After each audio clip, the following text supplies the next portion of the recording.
H. Buchiredi garu, all the HODs, my dear staff and participants. Good morning, everyone. I am very happy the Department of Commerce chosen very good topic, new education policy.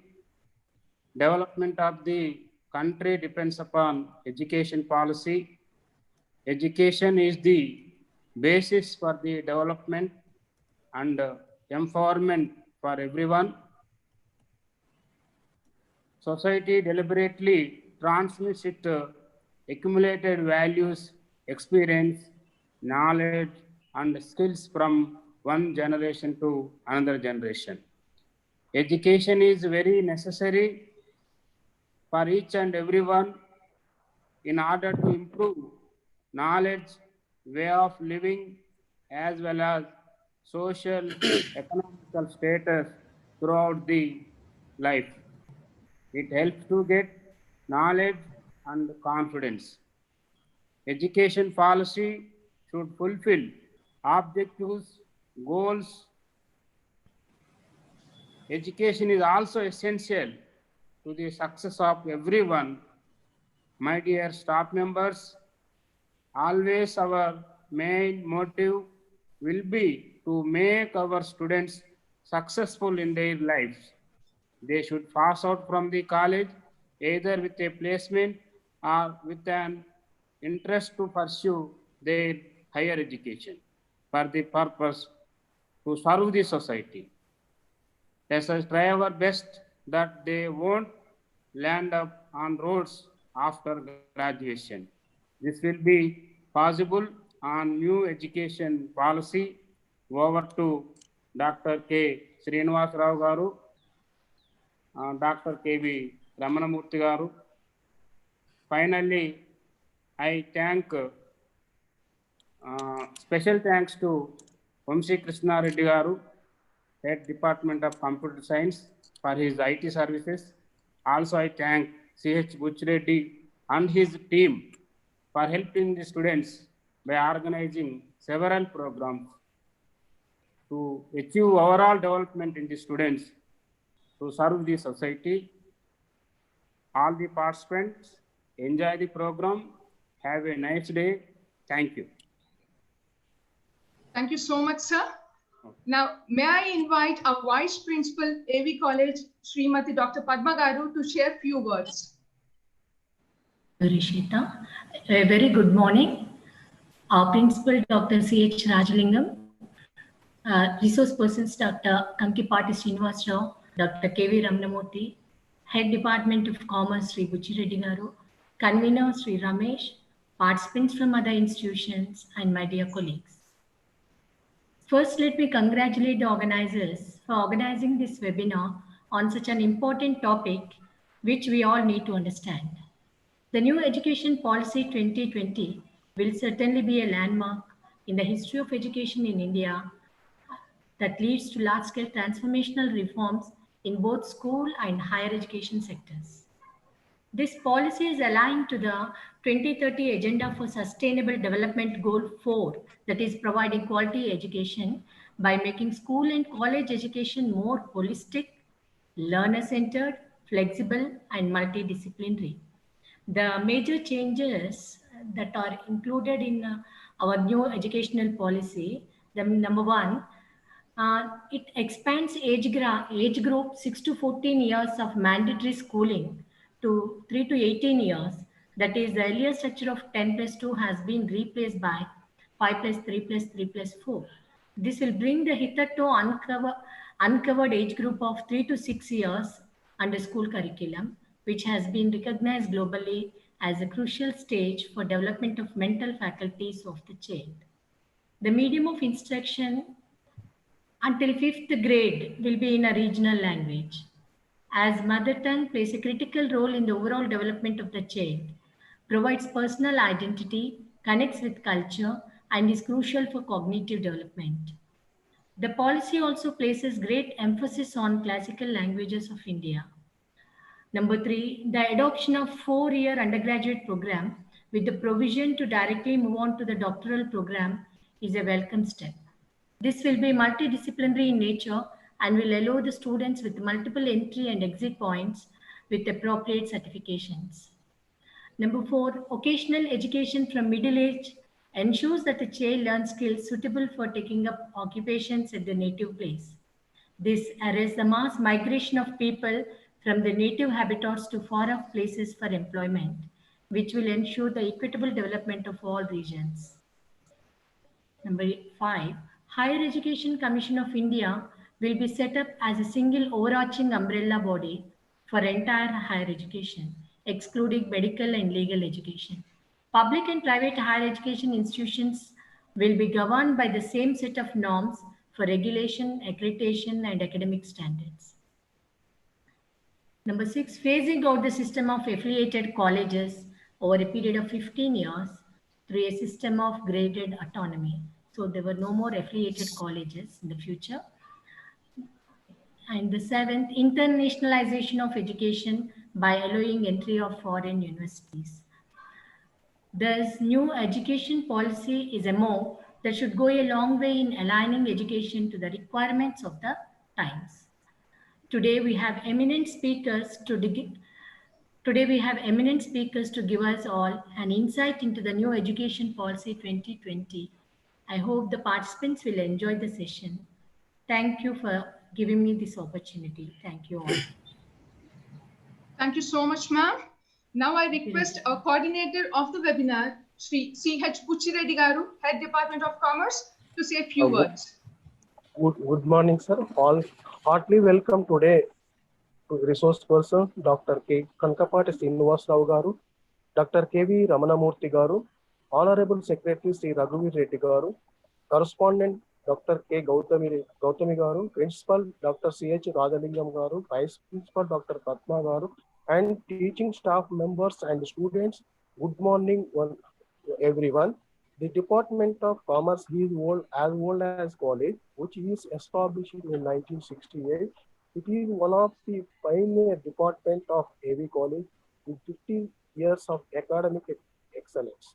It has 16 faculty members, 3 are pursuing PhDs, 4 have MPhils, 2 are NET and STET qualified, and 9 have double PhDs. The department offers 4 commerce undergraduate courses: become regular, become computer, become computer application. And this academic year, we are introducing BBA course. The department have regularly organized seminars, workshops, FDPs, refreshment, etc. In addition to provide students with industry exposure, of the department organized various guest lectures, field trips, commerce fees, etc.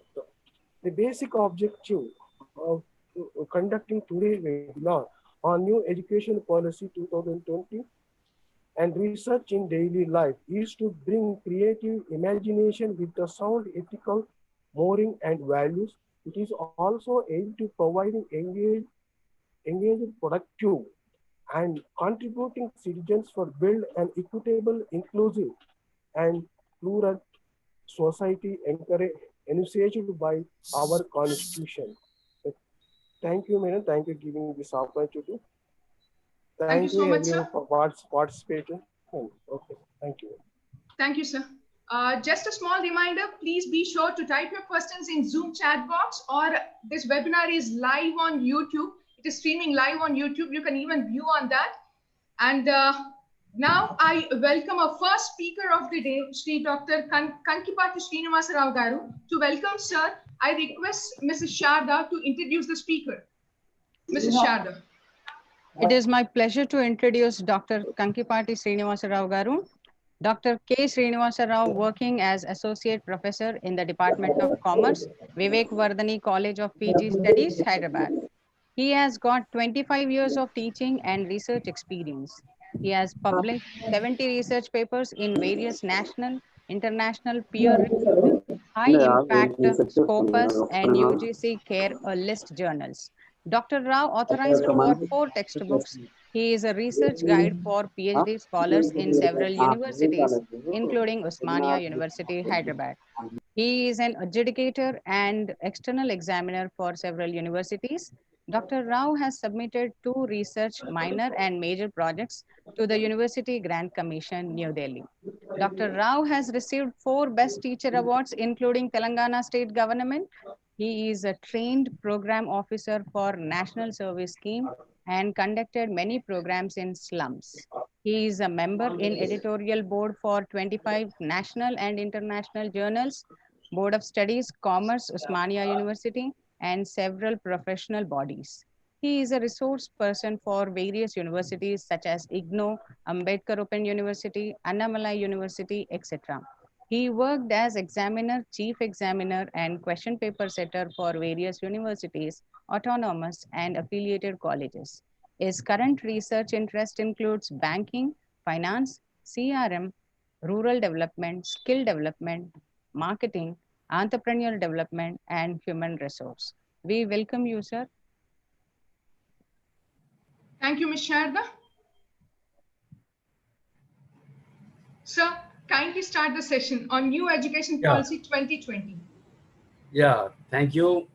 Thank you very much, Sharda Madam, for your kind words about me. I'm just Dr. Srinivas Rao only.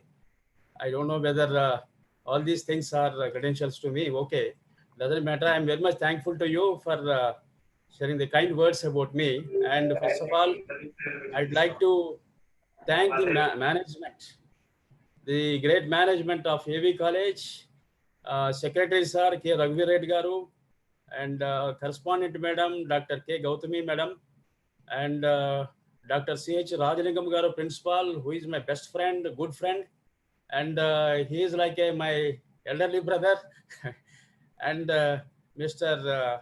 The Vice Principal, Dr. P. Padmaja Madam, for her excellent remarks, opening remarks Madam has given, and even Principal Sir also mentioned very nicely. And Mr. Buchireddy, who is my good friend and head of the department and convener of this program, and other organizing committee, Rashita Reddy and Renu Mathur Madam, Ramesh and Praveen Reddy Garu, all the organizers for giving me this opportunity, wonderful opportunity, and thank you very much, one and all. So now when you go into the details of this National Education Policy 2020, so earlier in the existing education policy is a kind of structure that we're all in. Any educational policy, just a few minutes, 2-3 minutes, I'll give you a small introduction and then we'll proceed to PPTs, because we have so much of information, and all that information, better viewing the slides, you can understand. I am sure that you can understand, you can get more inputs out of it.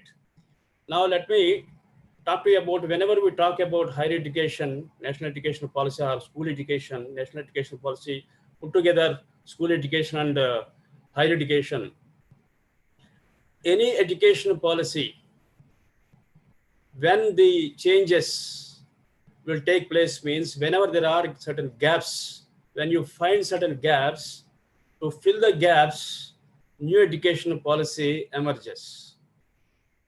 There are certain opinions, the present education system having certain gaps. The gaps are found and the committees are constituted and the committees are worked well, and they have gone through many worldwide insights they have gone through, and according to Indian environmental situations, Indian regional situations, all those things they have taken into consideration. And finally, it was submitted. So the point is here, the gap has to be reduced. The gaps are to be fulfilled. Today, we are all talking about the holistic development of the student. In my mind, to my knowledge, holistic development means we are not supposed to confine to the education. Education is not confined only to the getting employment. It's not only that. The character building is very important. Career building is very important. Career building is important for survival. Character building is very important for living in the society. So ethics, morals, all these things are very important for becoming a good citizen of the country. Unless you be a good citizen of the country, you cannot render your services properly. So ethics, morals, values are also very, very important at the same time. So that is why this new educational policy talks about all those things, all spheres of life. It talks about all spheres of life means it's not just confined to only one particular domain of the life. It's all confined, say, for example, culturally, traditionally, and the skill-based innovations, and the creative thinking, critical thinking we're all talking about today. All these aspects are included as components in this new educational policy, and finally it has brought up. And exactly 1 month back today, the new educational policy has accepted by the cabinet, central government, under the able leadership of Honorable Prime Minister Shri Narendra Modi ji. So now the point is here, we have to, the student, the younger generation should come up with holistic development. So without education, as our principals are rightly stated, without education, without giving proper education, employment and other character building, career building is not possible. You cannot make the younger generation in a holistic manner. So that is why all the components must be there in the education. So that is why principal, vice principal, madam also stated, right, mentioned very nicely about the holistic development of the student and all that. So all these components, what I mean to say is all these components are included in the new educational policy. Now this new educational policy, I'm confident it is very excellent. It's a very, very good document and is going to be implemented most probably by 2021. So these are all the things, if it is implemented, there's no doubt about it. And the student will definitely become a good citizen with a holistic development and all that. So education, as our principals are rightly stated, that education is very important for the development of the country. You cannot neglect the education when you talk about the development, growth and development of the country. So education is a part of growth and development of the country. So that is why education has to be given a top priority to make the younger generations in a holistic approach and a holistic development manner. Now, without going into the more details, because anyhow we'll discuss in the slides and all that. So with this information, introductory part, I would like to share the screen so that all of you can view it, and we'll discuss. Many more things are there to be discussed, because and national educational policy is a huge subject. That is why I requested the organizers, just not 1 hour. Sometimes it may cross 10-15 minutes more also. You please permit me to share my thoughts and all that, so that it will be full-fledged. Now, please bear with me for a few minutes. For 1 second, I will share the screen.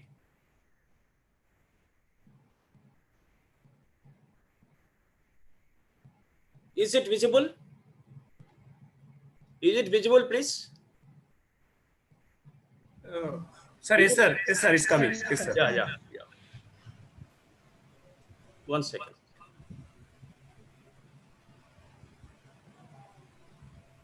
Yes. Now, as I told you, National Educational Policy 20. I was introduced by the principal madam, and the presentation, vice principal madam, and the presentation outline of the educational policy. It was to 2 parts. Before going into the details of new educational policy, school education and higher education, before that we have 3-4 slides related to a quick look on evaluation of new educational policy. New educational policy 2020, a vision towards India as a Vishwaguru. Definitely, India becomes a Vishwaguru in the years to come by the implementation of all these the components which are composed in the new educational policy. So when you come to the next one, the presentation has divided into part A, part B, and part A consisting of National Educational Policy 2020 related to school education, and the part B is related to National Educational Policy 2020 higher education. So under part A, transforming pedagogical structure, ECCE framework, early child care education, that is what we call. Innovative pedagogy, transforming teaching and learning process, examination reforms in grades 1 to 12, including board examinations, institutions to be initiated under the NEAP in various levels of the process of implementation of educational policy, existing educational policy. Teacher education will be discussed. Integrating vocational education at all levels. And you have higher education when you come to higher education major reforms. NEP higher education and use of technology will be discussed. Vocational, educational, higher education, the challenges to come across. It's very important. All the time we discuss about the educational policy and all that, but the challenges are important. And the probable impact and outcomes of the educational policy. I'm going to present you suggestions and conclusions. Last at the end, we'll see that. Next, when you come to the introductory and overview, an evaluation, just a quick look, an evaluation of educational policy when you see from the beginning, since 1948, if we see how it is evolving, the educational policy means University Educational Commission 1948-49 is constituted. Secondary Educational Commission 1952 to 53 it was constituted, and then Indian Education Commission 1964-66 under the leadership of Dr. D.S. Kothari, they submitted the report, and that was implemented and in principle. And the National Policy on Education 1968, it was designed and implemented. That was another later changes. And then 42nd Constitutional Amendment 1976, educational, and made in that amendment education in a concurrent list. The concurrent list in the sense state and central, both will look after the education. So that brought under the concurrent list, and the national education, thereafter, National Policy on Education, NPE 1986, that was formulated and implemented. And for that 1986 National Educational Policy, small modifications were made in the year 1992. And now we are in that existing policy is that one only, 1992. So after 1992, there were no amendments, there were no changes at all. Now, later, what happened recently, TSR Subramaniam Committee report. Subramaniam Committee has constituted and he submitted his report. And later again, Kasturi Rangan, Dr. K. Kasturi Rangan Committee constituted, and he also submitted his report with a broad perspective. His report has submitted to the Government of India on 29th July 2020. That means in the last month, the cabinet has approved it, and we are going to experience it in the near future. Now, let us go to the next slide. NEAP 2020, a vision towards India as a Vishwaguru. How India becomes a Vishwaguru means these are all the things, these are all the vision that we should follow, and we have to inculcate in the minds. Whether the faculty or students, everybody should be aware of it. Then only India will become a Vishwaguru, and all other countries will definitely take the suggestions, the pathways from India. There's no doubt about it. So that much of impetus has given in this new education policy document. Now, equitable means a fair and impartial education should be given. This is one important vision that has been given in the policy document. Now, in the existing educational policy, you're all aware, the fair and impartial means here the rich and poor. Poor can join only in local schools and all that, and rich is joining in some other good international schools. So there is a gap between the knowledge between rich class and poor class. So here in this new educational policy that will go, and only the fair and impartial education to all, it will be equal to all. The education will be equal to all the sections, whether it's disadvantaged, vulnerable section, whatever the sections of the people in the society, all will get an equal, fair, impartial education. They get it. Next, you have the vibrant knowledge society. is there in this document fulfilled, and high quality education to all, respect towards fundamental rights. Earlier we have the fundamental right up to 8th class towards as far as education is concerned. Now it has been extended from 8th class to 12th class. Now duties, constitutional values are very important. That will be protected through this document. Education policy, bonding with one's country, nationalism, very, very important. Unless you have the nationalism in your mind, in your thinking, then it is not possible the holistic development, what we call about growth and development of the country.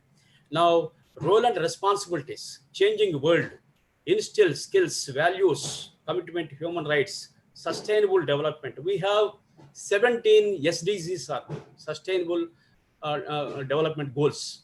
So out of 17, education is 4th place, 4th sustainable development goal. So that is why the holistic development, when you talk about according to UNO, if all those things are implemented, then will become definitely Vishwaguru. So that is why whatever insights are given, whatever components are given in the UNO, so all those UN components are also taken into consideration, and that has to be mentioned in the document, and for making our younger generation as a to make them as a holistic development, holistic approach, and all that the younger generation can get it with this. And you have the living global well-being, thereby reflecting truly global citizen. So if you implement this, all these things, and the youth, younger generations are in such formed with that type of, the bent up and all that, definitely what happens, he will become as a global citizen. So let us move to the next one, key principles. What are the key principles of national education policy? Diversity, local context. Local context is given very, very priority in the new educational policy. Equity, inclusion. Inclusion is also very important. Inclusion means 2 crores children today out of the education system. So this new educational policy is planning to bring them back into the education, school education. So that is why inclusive education is very important. So that the inclusive education is talked about in its document, and it is going to be implemented. We are all going to be experience it. It's a wonderful one, Community participation. It's not that only the education confined to the parents and the student and the teacher. So the community also has to be participated.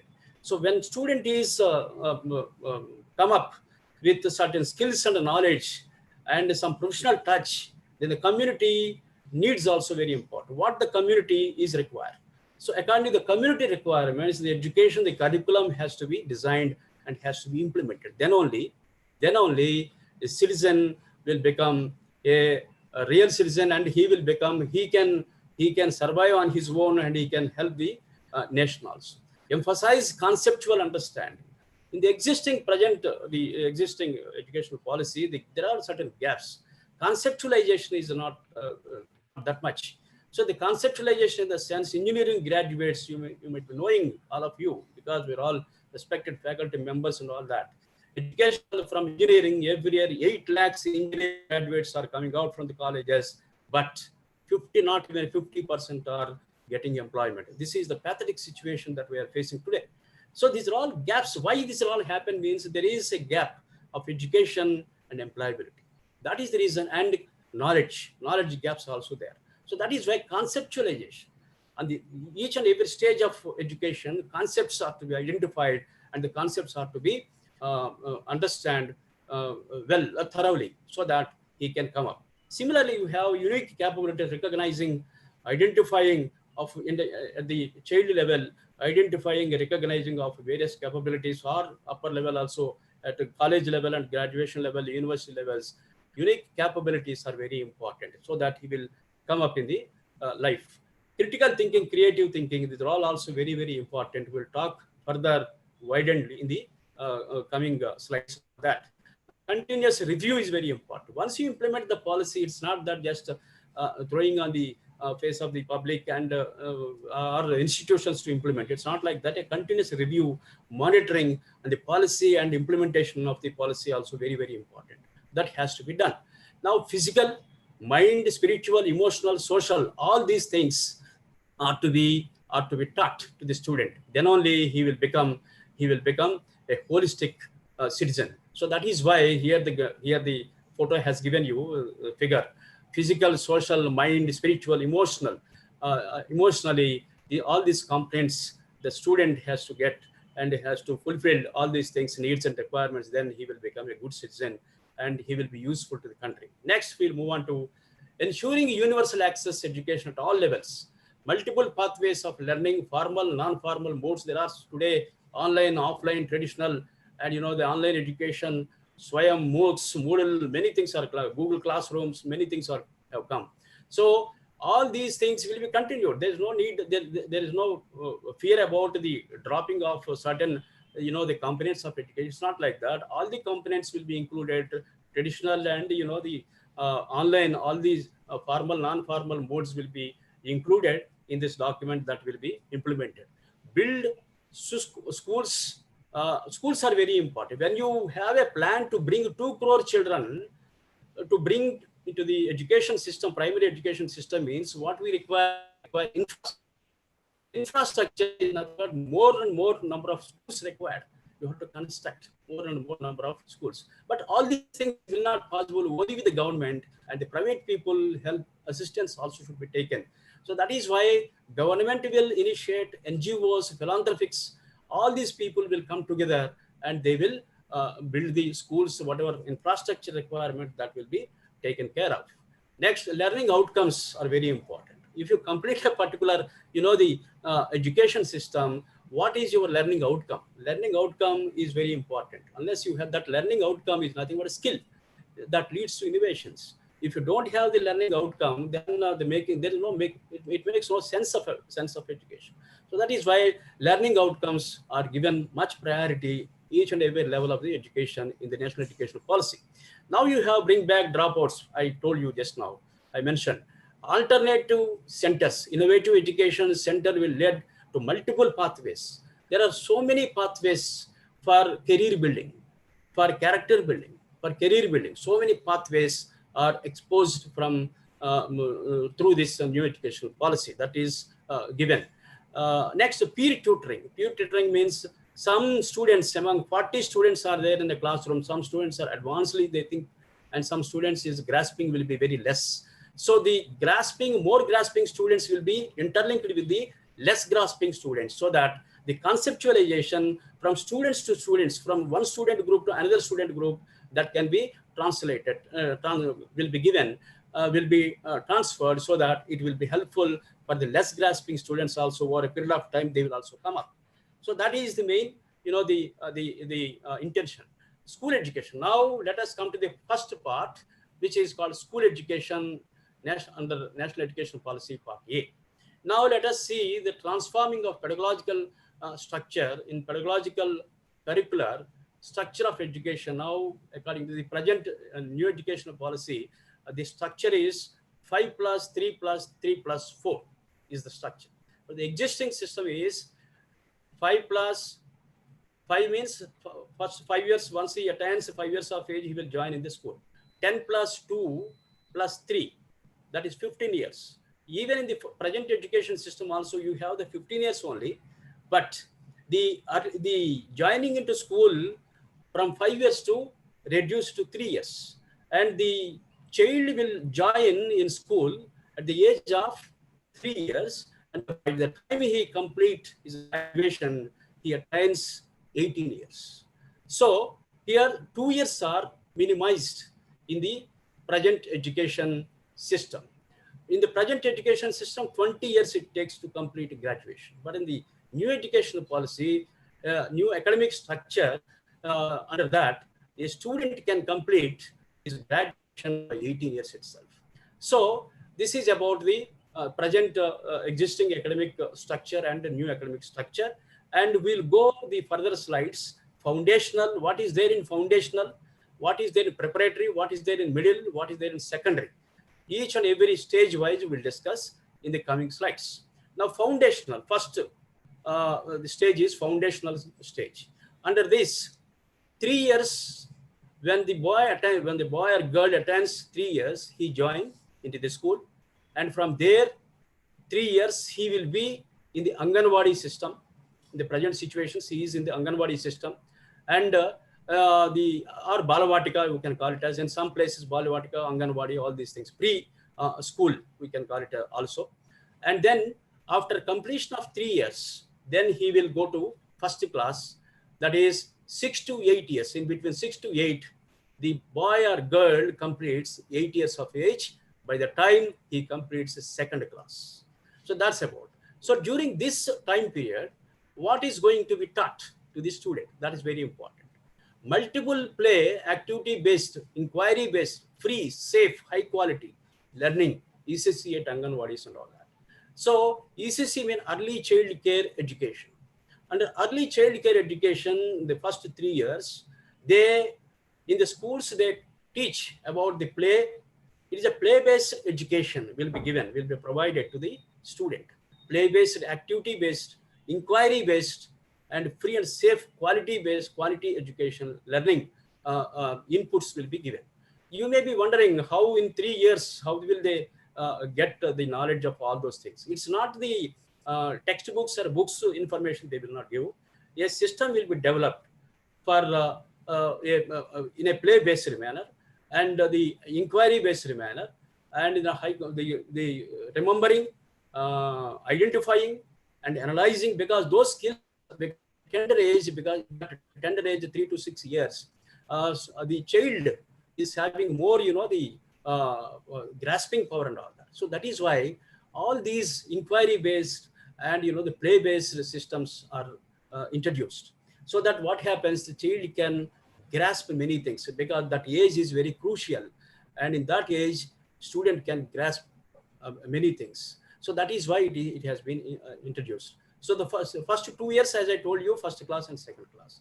Now 3 to 6 years ECCE, early child care education, and 6 to 8 years 1 to 2nd classes primary school, you will be there, and universal access to early child care education ECCE will be taken in the first 3 years. That's what I mentioned. And as of now, 13 lakhs 70 statistics I would like to give you. 13 lakhs 77,955 children today are in Anganwadis now. So all these 13 lakhs 77,955 students planning to bring into the education system. Hereafter, there will be no Anganwadis, no Balavatikas, nothing. All students will come in the structure of school structure. They will be brought into the school structure. No Anganwadis, nothing. All care, whatever care they used to take in Anganwadis and Balavatikas, all those care will be taken, but all those children will bring into under the clutches of the school education, school structure, according to the new education policy. Now you have these children to bring primary education stage. From there, they start their education. And another statistics I would like to give you, 305.09 lakh children, pre-primary education they are pursuing now. So all these students planning to bring in the education, primary education structure. Now, early child education, multifaceted learning framework, when you talk about in the early child care education, these are all the things they inculcate in the mind. The teacher has to inculcate all these points in the mind of the child. Developing curiosity. Curiosity has to be developed. So for developing curiosity, teacher, so curriculum will be there. Curriculum will be there that will be provided by the Government of India with the help of, in consultation with the state school departments, and will be provided. In that, it consists of developing curiosity, local thinking, problem solving, arts, crafts, and music also will be included in that during this period of learning, and relationship with nature. They learn about the relationship of nature, how the nature and how the nature beautifies and the environment influences of nature. All those things will be included in the national educational policy going to be implemented. Colors, shapes, alphabet, numbers, recognition, identification is very important during this period. Child, as I told you, as I mentioned, having good grasping power and all that. So that is why all these things, the intention is all these components are to be inculcated in the minds of the student. Teamwork, collaboration, teamwork also. all the students will be grouped into different groups and will be collaborative works also will be interested to them, so that the creativity can be developed, critical thinking developed from that stage onwards. That is the intention of new educational policy since the beginning of the education system under this new educational policy structure. Now you have self, the identity, equity, behavior, emotional developments, all these things will be involved in this during this structure of foundational. Next, you have the preparatory stage, second stage. After 5 years, the student will enter into the next level, that is preparatory stage. 3 years, it consists of 3 years.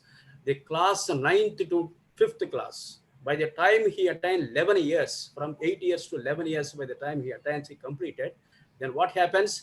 3 years, during this 3 years of play-based education will be given, discovery, activity-based, experiential learning-based activities will be given, will be taught to the student, and interactive classroom learning, interaction, questioning and answering questions, to ideas of a student will be discussed in the classrooms along with the student and all that among the groups of the school classroom. Next, you will come to the middle stage. Under this middle stage again having 3 years. In this 3 years, a class 6th to 8th. By the time he or she attains age of 14 years, he will complete 8th standard or 8th class or 8th grade. He will complete. And this, during this period, hands-on learning and arts integrated, sports integrated education, arts integrated, sports integrated. It's not, that's what I mentioned in the beginning. Education should not be confined to one particular domain. It is a holistic development. When you talk about holistic development and when you talk about holistic development, which is important, all these, the structures, all these, the integration is very important. Integration between the sports and education, between the arts, culture, traditions, all these should be integrated, and that has to be inculcated in the minds of the student. Then he will become a holistic citizen, holistic student, or holistic citizen of the country. Storytelling based pedagogy, vocational activities also very important. Vocational activities starts in the from the 6th class onwards, here in the new educational policy. So 6th class onwards. Now today in the existing policy, the pathetic situation is that we have 2 academic streams, vocational stream, academic stream. So vocational stream and academic stream travels together, but it will not meet any time. So it is only the interest of the student. If he is interested, he will take the vocational, otherwise no. So that situation is prevailed in the existing situation, in the existing times. So that is why vocational now in the educational policy 2020, the vocational education is not separated. It is clubbed with the regular academic activities. So that is why from class 6th onwards, the students are access to the vocational education also. So that what the intention is, the intention behind the introducing the vocational education from class 6 means, the intention is that, so once the student attains 12 years or 12th standards, once he completed, definitely student will come up with 2 vocational courses, with the 2 skills of vocational courses. That means after 12th class, he can join in some organization, or he can start his own self-employment also he can start. In such a manner, what happens? The vocational activity will be clubbed with the academic stream. So now hereafter, there are no 2 streams, vocational and academic stream. There are now 2 streams. Both the streams go together from hereafter, so that employment will not be a problem in the years to come, for the generations to come now. Now let us move on to the next one, secondary stage.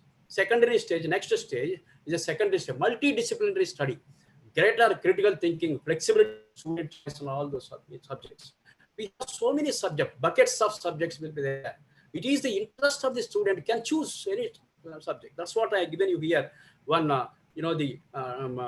figure, arts, science, social, interlink. That means an arts student can take this science subject, social sciences subject. A commerce student can access the physics or chemistry, zoology, botany, if he is interested. Sometimes what happens, student is forced to join in some course, arts science, social sciences, but he is interested in sciences. But because of certain, the complexities or certain, the pressures and all that, he joins out of his interest and all that. He will join in other streams. So for such children, for such students, from hereafter in the national education policy, he can choose according to his interest. Once we protect the educational policy is protected, the interests of the student, there's no doubt about it. He will go according to his interest. If he goes according to his interest, then definitely all required skills he acquires, because it is interest. Out of his interest he is going. So clubbing of, that is what we call multidisciplinary. All multidisciplinary subjects can be chosen by the student. So with that, what happens? He can develop career point of view, character point of view, career building point of view, or employment point of view. Any manner he can get the information, and he can come up in the life. And so when you come to the graduation, now existing graduation, all of us know, now the new educational policy talks about 4 years education and split. For example, if a student join in degree first year, if he complete first year, he gets certificate. A certificate he will get. And if he continued the second year and completed second year, he will get an advanced diploma certificate. And each and every stage he will get the certificate. That is the passion. That is the beauty of this new education policy. And third year, when he continue and complete this third year, also say, for example, bachelor's degree, he will get it. And fourth year, if he completes the fourth year, what happens? The bachelor degree with research certificate, he will get it. So bachelor degree with research certificate. So this is what we call the structure of the graduation in the present education system. The beauty in this is a student can join and can multiple, as our vice principal madam rightly mentioned, the multiple exits and multiple entries also there. Earlier in the existing system, that was not there. That is not there. Now in the present new educational policy, any number of times. So for example, one student passed first year, and because of his financial problems or some other problems, he stopped his education, or he joined some other courses, say for example, or otherwise transferred from one place to another place. So then what happens? There's nothing to worry about it. Whatever first year or second year he completed, first year will be having certain credits. Second year also will be having certain credits. Final year or third year also will be having certain credits. Each and every stage will be having certain credits. So if a student complete only one stage, 1 year or 2 years or 3 years, all the credits of completion will be safe deposit lockers. It will be kept in the safe deposit locker, which is called academic bank credit, ABC. In that it will be. So once it is protected, what happens? For example, a student shifted from Hyderabad to Gujarat, say. So then after going there, he can continue the same education. All over the country, education will be the same. The streams are same.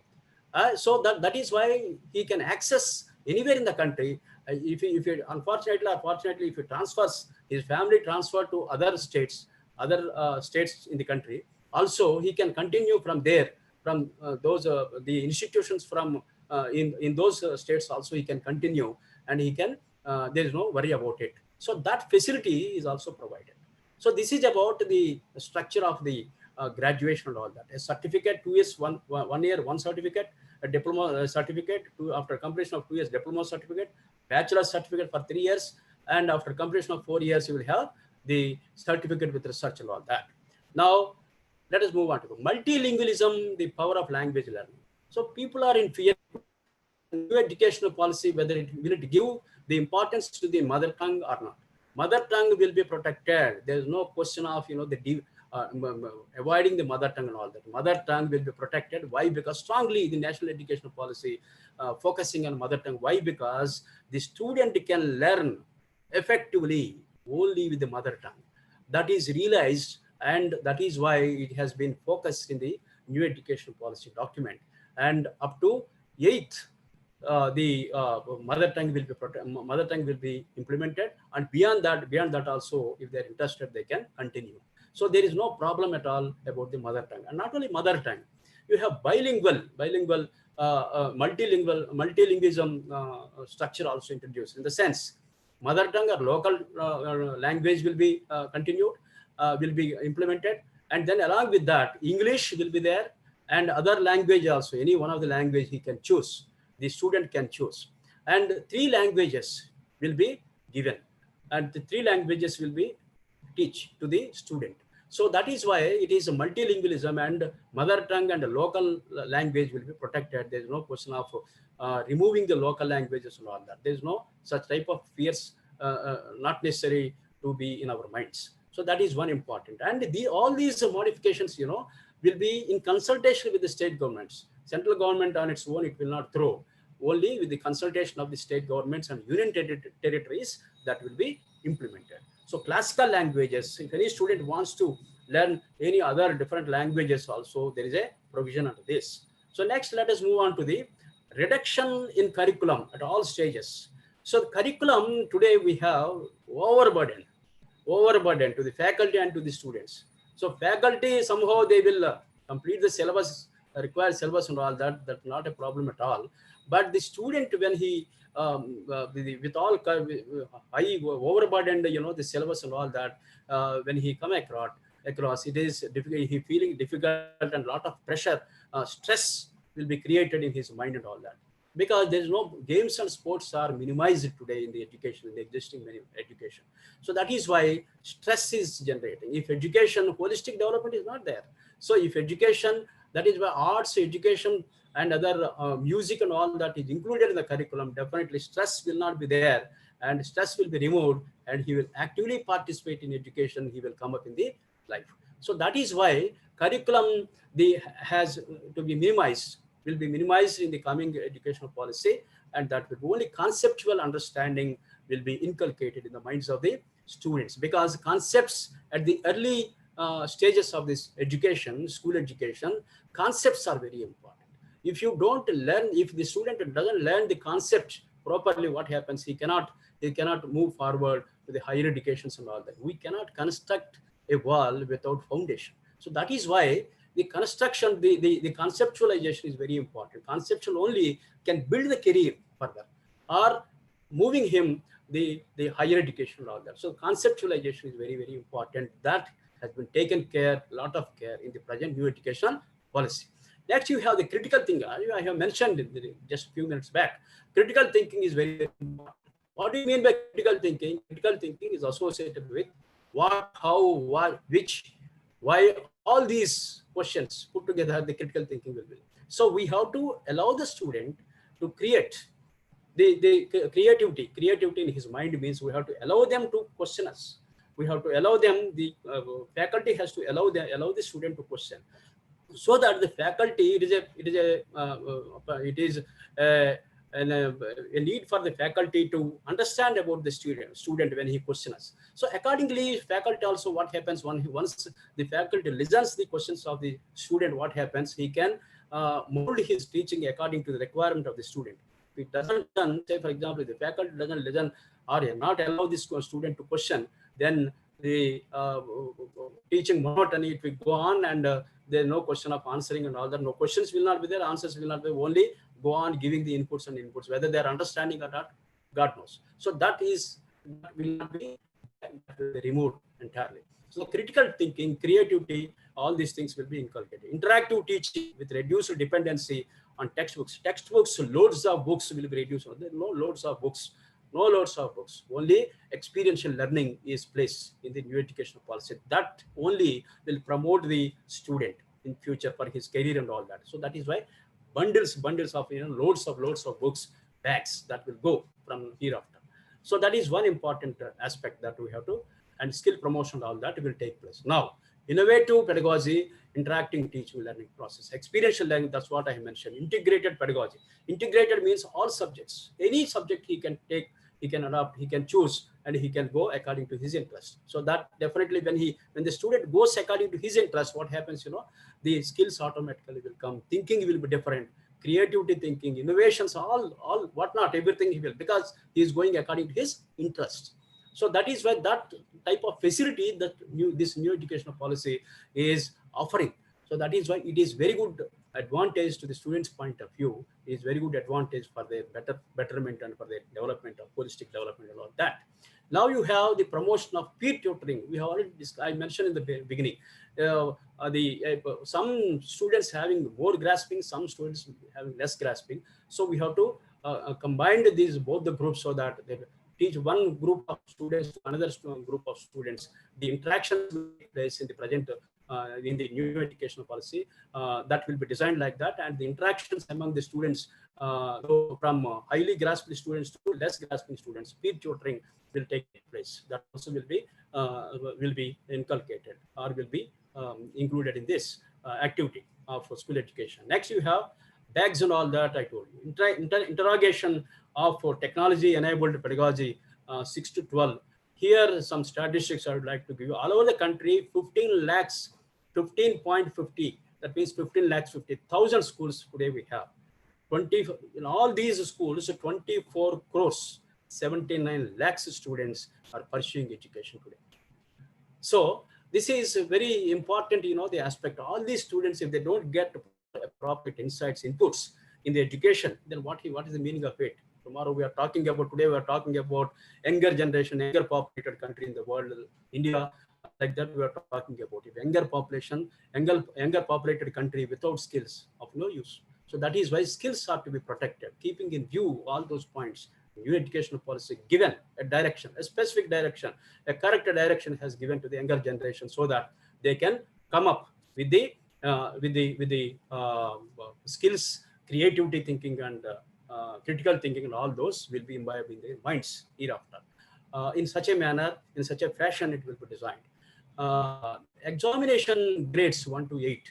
When you come to the assessment examinations for class 3, 5, 8, examinations will be conducted, and these examinations is not all the time we conduct the paper, question paper and answer paper will be given. They write something for 3 hours, 2 hours, like that. So all these things will be reduced now, and what is going to be implemented is skill tests. Skill tests, creativity tests, critical thinking tests. Such type of assessment will be conducted in the days to come, in the years to come. So only skill test, what skills he learned. So those skills will be tested and he will be promoted. So on the basis of the assessment, it will not be done on paper-wise, on paper-based assessment. It will not be, of course, will be there, but more priority of assessment will be given on the skill test and all that will be conducted. Achievement of critical learning outcomes are very, very important. Testing to focus on achievement of essential learning outcomes will be taken into consideration and included in this. Moving away from rote learning. Today, our children are in a situation that rote learning, by hearting, all the time by hearting. What are they by heart? Immediately they have to go to the examination. They have to fill the by hearting information in their mind, and once they write the examination, they forget it. And what is the use of it? So in real life, that to what extent that examination or that information will be helpful to him practically, God knows. So that is why there is a gap between the education and employability and other domains. Also, there is a gap. So that gap has to be reduced. That is the main intention of this new educational policy. So that is why assessment core concepts will be learned to the student. Skills with some implications in real life. So anything, whatever you learn, that has to be to what extent that will be useful to in the real life of the student. Accordingly, the framework will be completed and will be implemented. Next, you have the mentoring also in the previous slide. Mentoring, the institute, the framework also will be initiated. Mentoring is very, very important. So at the time, the teacher, faculty, parent, somebody should be there behind him, and he has to motivate. Student has to be motivated according to his interest. Then definitely he will be motivated and he will go according to the interest without any hurdles. Difficulties, problems will come, but he will go on. That is why when difficulties, problems, small problems comes, that is why the mentor will help him and he will come across and he will move forward. So that is about mentoring. The information mentoring institutions also will be initiated and will be guided with a pool of the senior people. The mentoring senior people will be there in that, and they will guide the younger generations. because they are more experienced people and all that.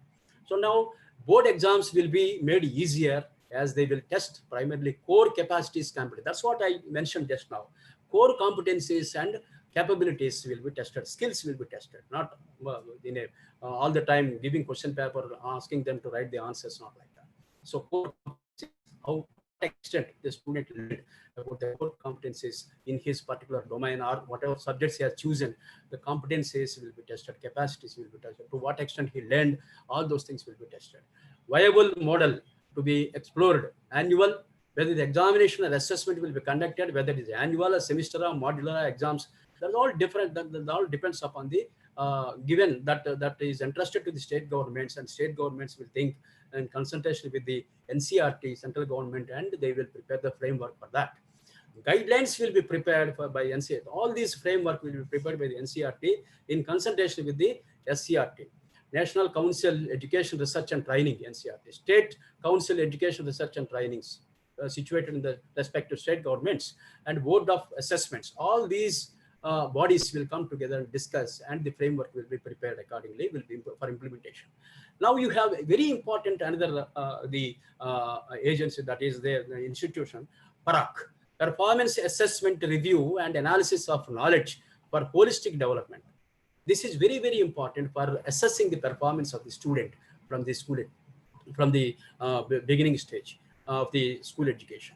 So in this, once the student completed 12th class, he will be given a report card. In that report card, a student also can be mentioned, his own assessment also can be mentioned, and community assessment also will be mentioned. Teacher also can be, all those community, teacher and student own assessment will be incorporated in the report card.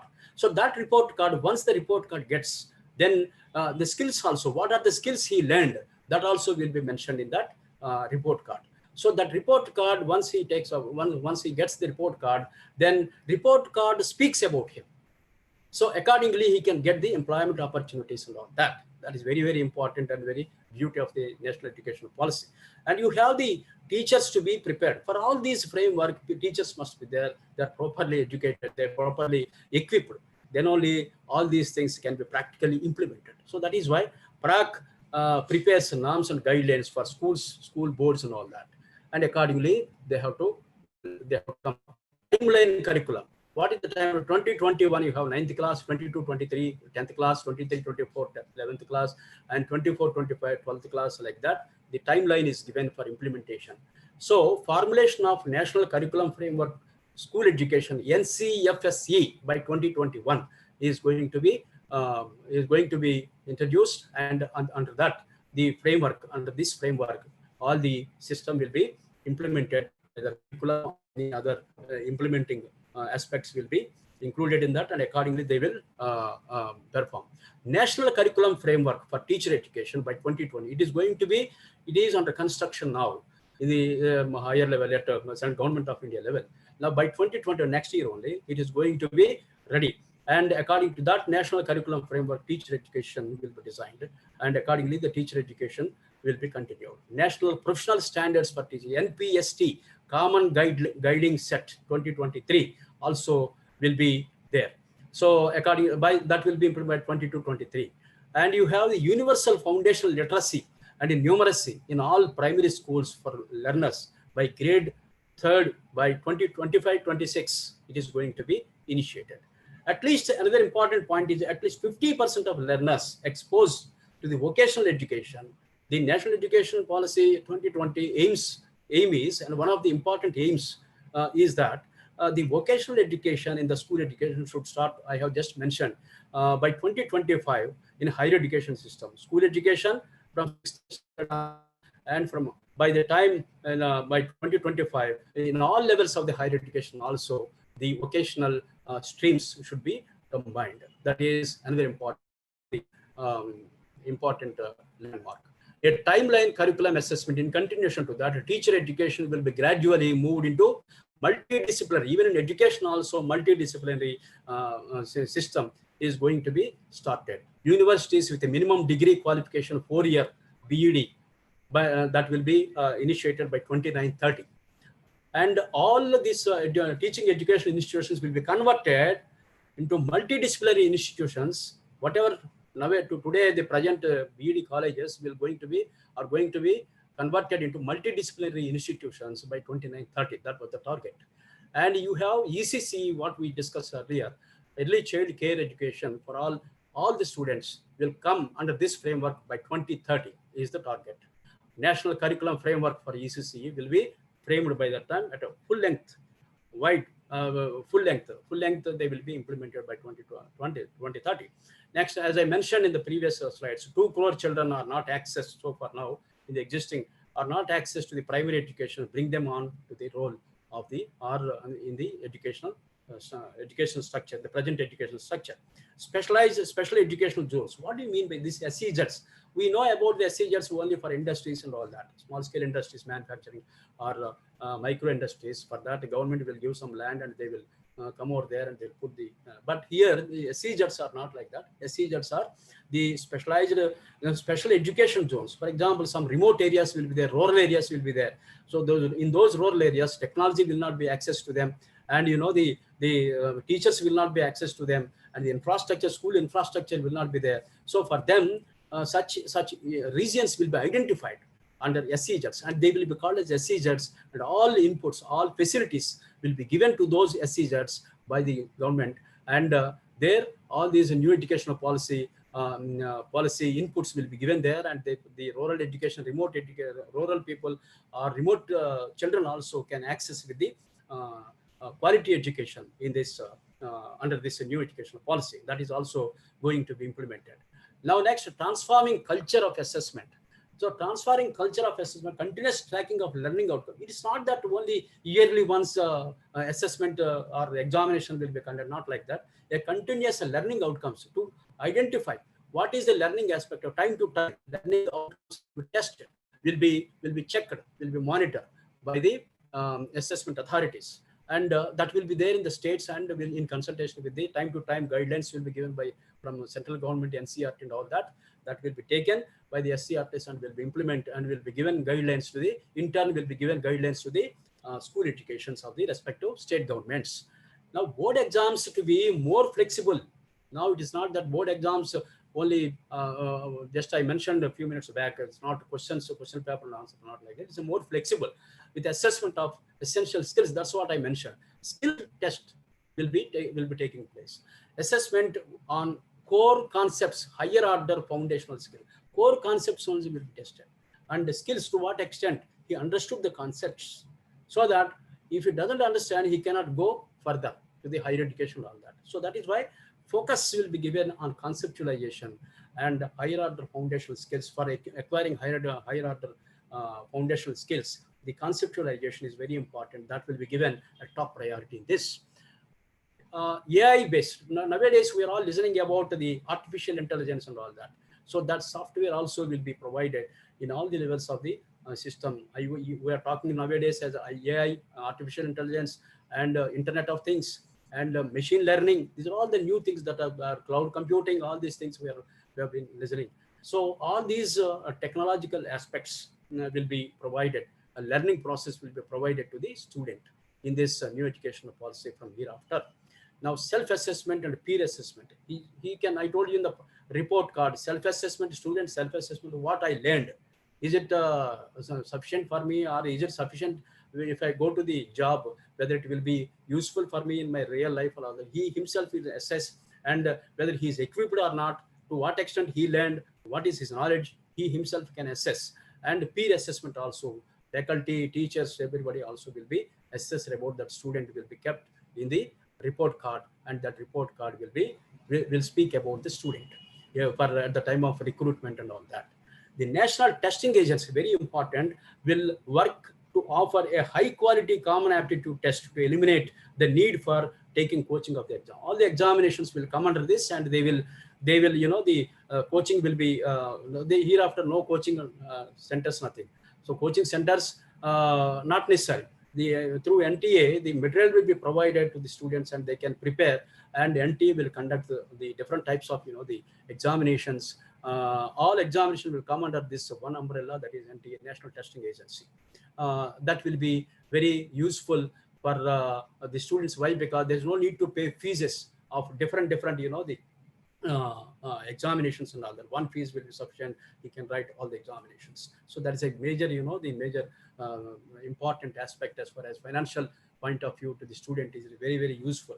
So next, let us move on to the institutions. What are the institutions to be initiated? Because for implementation of NEAP is not a small thing. But to implement the NPE 2020, you should have a structural, you know, the institutions must be the stage level institutes must be initiated. Otherwise, implementation will not be possible. So that is why under this, some of the initiatives, institutes to be initiated are SSA, so State School Standards Authority will be initiated, development of school quality assessment and accreditation framework, SQAAF, by SCRT, State Council Education Research, and that's what I mentioned in the previous slide. NCRT, with the help of these two, this SQAAF will be initiated and will take care about all those things, the quality assessment and all that. Under its supervision, it will take on. They will take on.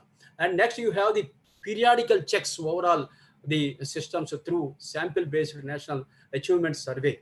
Every time the National Achievement Survey will be conducted time to time on schools and on institutions, and how whether they are following the quality of it, whether they are following the guidelines or not, they will test it, and accordingly grades will be given to the institutes also. Next, you have the NTA. That's what I mentioned. National Testing Agency will conduct a common entrance examination for admission into BEd.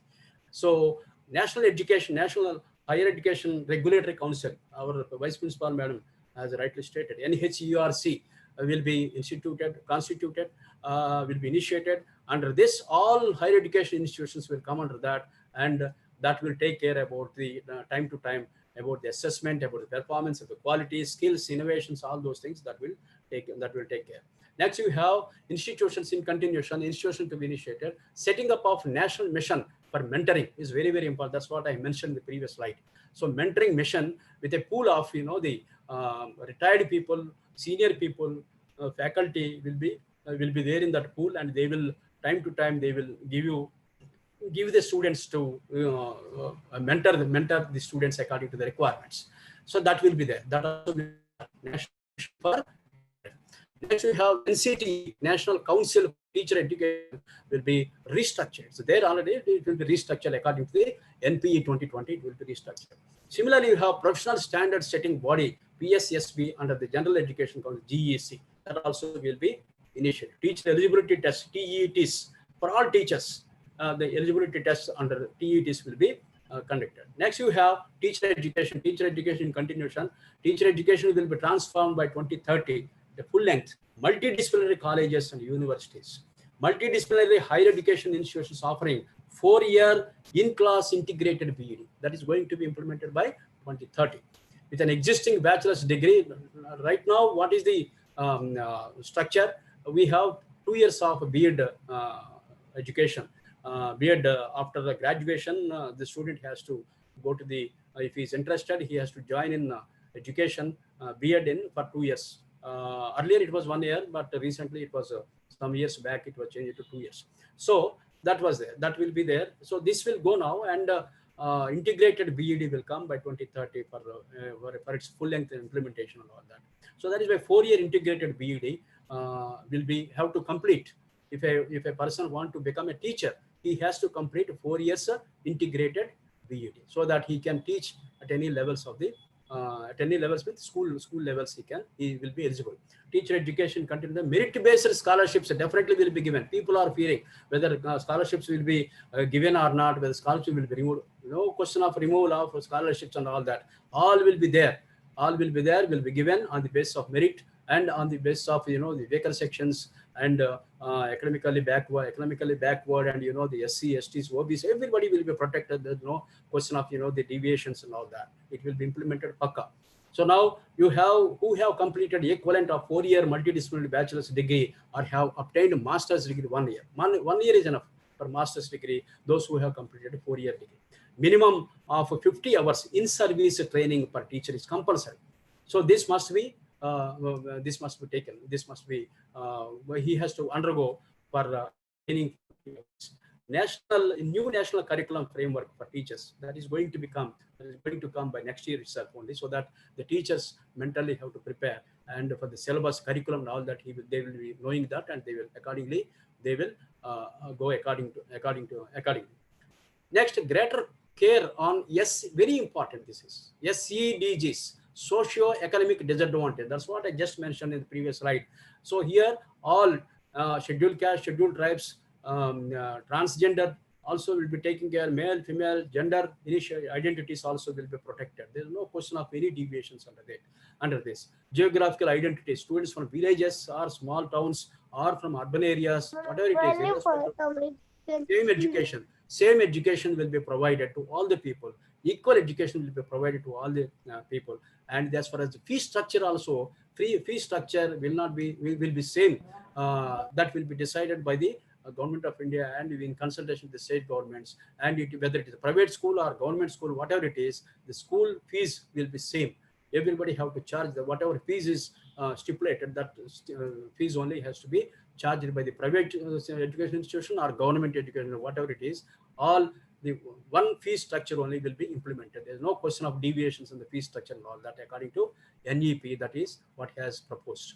And you have socio-economic conditions, migrant communities, low-income people, all vulnerable sections of different people, beggars, orphans, all these people will be taken care under this new education policy. The separate funds will be provided, will be allotted. It is there in the new education policy document.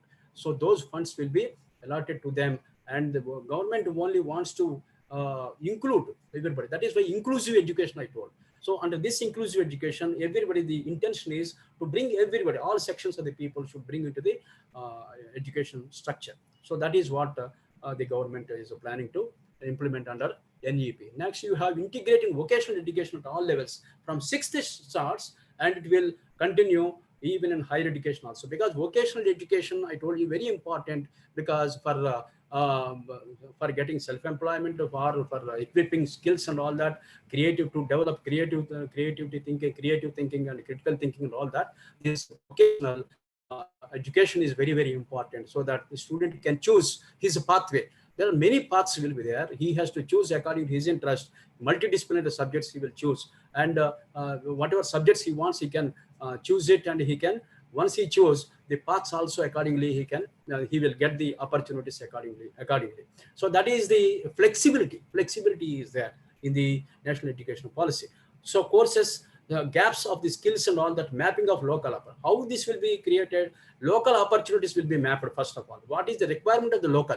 So that will be mapping first, and according to the local situations and all that, the curriculum will be developed, and that will be taught to the students, so that what happens, he will be perfect in local, and then he can think about the outside the out of the local. Where, say for example, other states are, for example, if he wants to go other countries also, he can go. Like that, the curriculum and the structure will be, the education structure will be designed. Now by 2025, at least 50% of learners, I already mentioned, learners exposed to vocational education.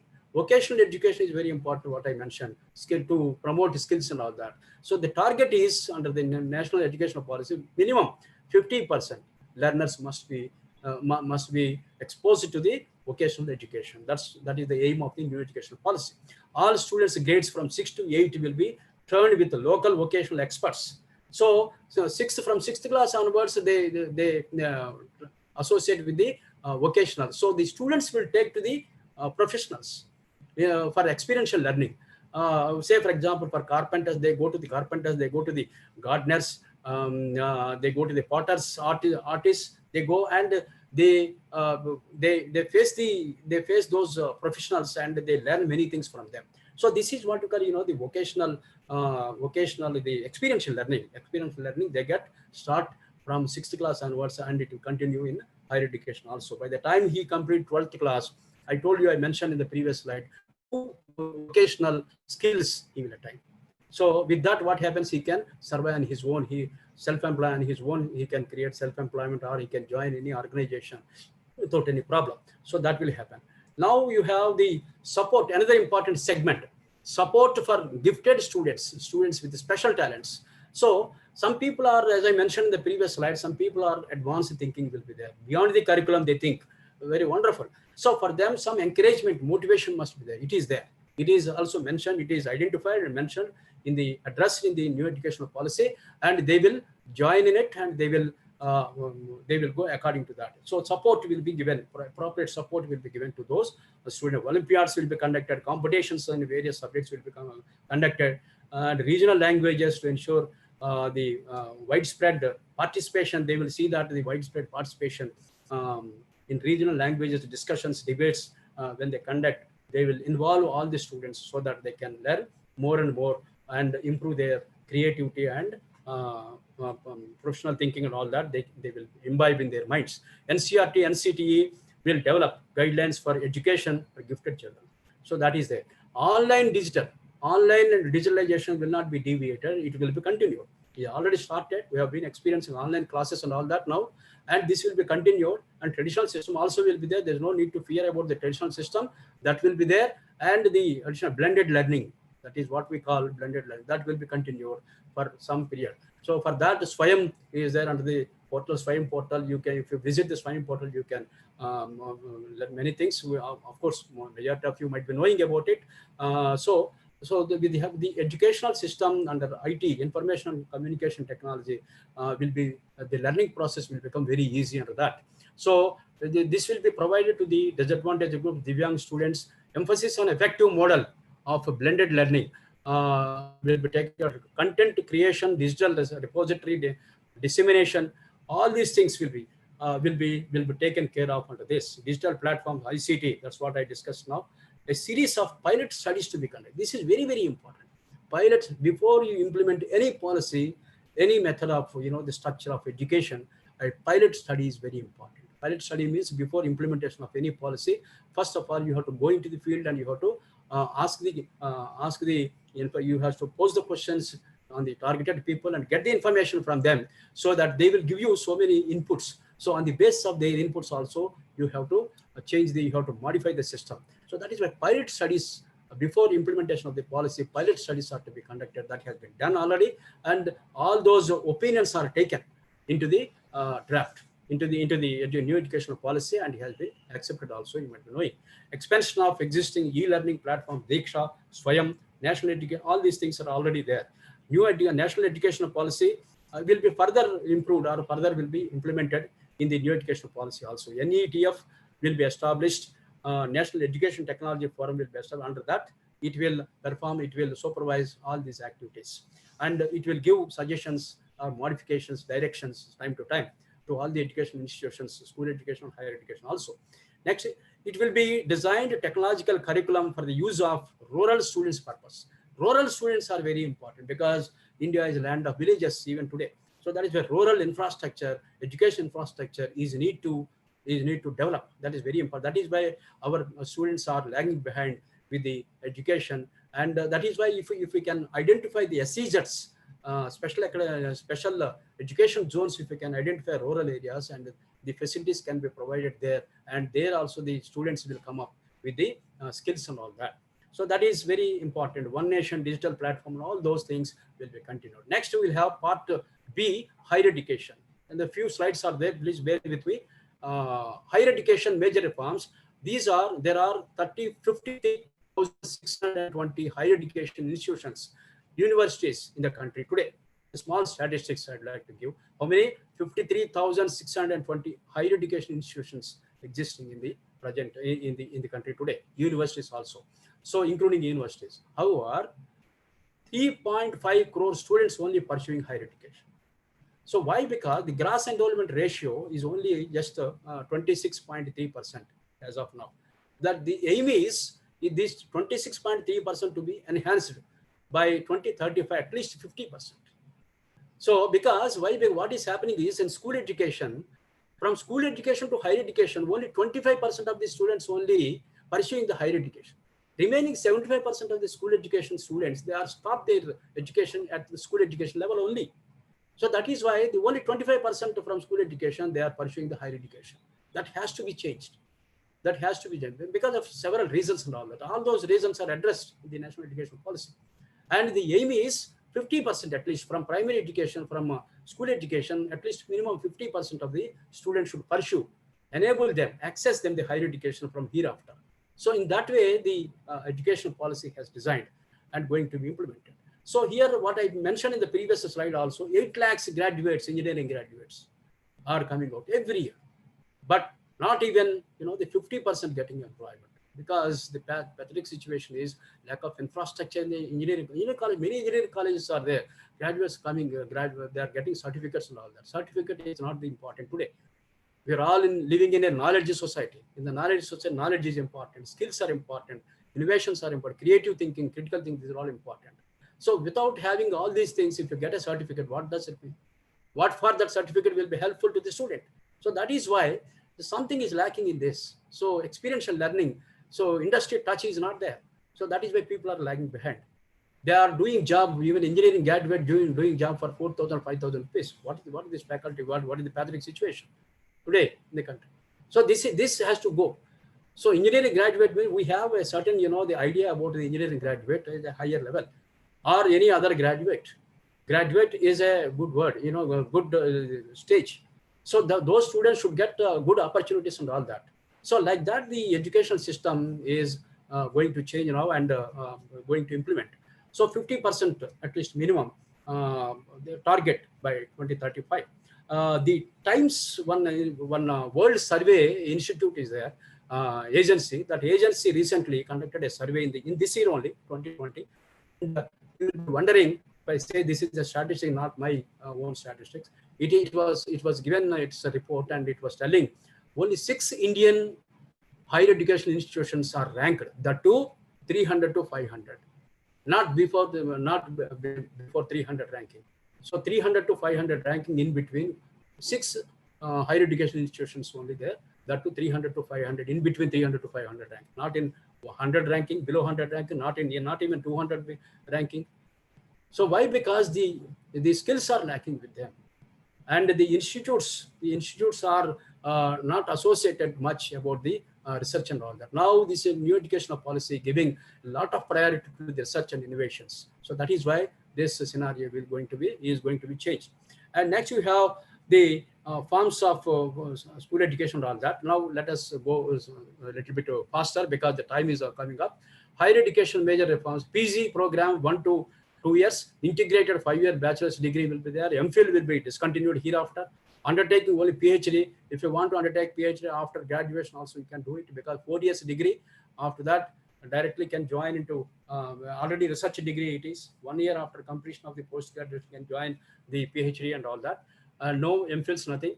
And you have every research scholar should complete minimum 1 BEd, 1 B.Ed module. It is compulsory from hereafter for a PhD student. After once he complete, then only he will be awarded doctorate. So that is going to be mandatory in the coming days. Higher education institutions, research incentive universities. See here, they all today, the universities also, please listen carefully, my dear faculty. So here today, the universities are also confined to the teaching, and affiliated colleges are there. Affiliated colleges are confined to teaching, and the universities also confined to teaching and research. So hereafter, what happens? The universities are purely confined to the research. No idea, no teaching and all that. Only research-oriented activities will be conducted at the university. All teaching responsibility will be entrusted to the colleges. No affiliation. Affiliations, as our Vice Principal Madam also rightly stated, no affiliations hereafter. After in coming 15 years, all affiliations will be closed. So A++ grade institutions will become the self-declared institutions, and they themselves can issue the certificates. They themselves can conduct autonomous. They themselves can conduct the examination. They themselves can give the certificates. But they have to follow the rules and regulations. Conditions apply from the central government. So they have to follow those conditions and all that. They can issue the certificate from their own institution. They can conduct the examinations, assessment, and all that. So all the teaching will be confined to the colleges only, institutions only, and the research is entrusted to the university, which is very, very important, excellent initiative in this. So universities are meant for research activities, so that innovations will come out. right? So that is once an important initiative that has been included in this document. Teaching initiatives, autonomous degree, grant-in-aid college, all these colleges now hereafter confined to the teaching. And such also will be there, but purely confined to the teaching and all that. And university is purely confined to the research hereafter. It's going to be modified like that. And multidisciplinary education, MERU, at least one university in a district they are planning to establish. This is also going to be taking place. Next, autonomy will be provided. That's what I stated. A++ institutions will come, going to be transformed into autonomous institutions. Affiliation systems will go within 15 years. And there is a national mission for mentoring and will be established. We have mentioned already. And single regulator, this also we have mentioned, excluding legal and medical. All higher education institutions will come under one single regulatory system under the higher education. In place of inspections, online self-disclosure approval, they have to apply for recognition. Institutions have to apply. They have to, whatever conditions are there from the government, guidelines are there, all those guidelines have to upload, and they have to disclose about their own, the infrastructure and all that, whatever requirements is asked, they have to upload, and they get the recognition from the approvals from the government, and they can start their education institutions hereafter. So that is one thing. And norms, common norms for public and private higher education, common norms. That's what I mentioned in the previous slides. It is not that only for private education institutions, certain guidelines, government education institutions, certain guidelines, not like that. No parity, nothing hereafter. All the education institutions will come together, and the fee structure will be same. And the norms also will be similar for all the institutions, whether it's private or NGOs running organization, or it's a government organization, institution, whatever it is, the norms will be same for all the institutions hereafter. That's the beauty of the national education policy going to be implemented now. And the private philanthropic partnership also will be there. Free fee fixation, that's what I discussed. Fee fixation also will be one unique fee structure will be there. For private people, they cannot charge according to their will and wish. And government will fix. Once it is fixed, the fee structure will be same with the government schools and the private schools. They have to follow it. That's all. No other go. Next, you have public investments. So all of you might be knowing about nowadays in the GDP we have only 4.63% is allotted for education. But hereafter 6% it will be enhanced to the 6% in GDP, because this 6% will be gathered, will be accumulated with the help of private people and the government. It's not that government only cannot provide all these 6% funds from the GDP, out of GDP, but the private people, private NGOs, philanthropics, and the government put together, it will make the 6% of the the funds will be raised. So that will be there. Next, you have another important, the higher education continuation, National Research Foundation. Hereafter, this is very, very important. National Research Foundation will be initiated, and that under that, all UGC and ICSSR, so many research institutes are there today. All those will come under this NRF, and that NRF, under the chairmanship of Honorable Prime Minister, it will work, and it will disburse the research grants and all that, and it will be monitored. Time to time, each research grant will be utilized properly.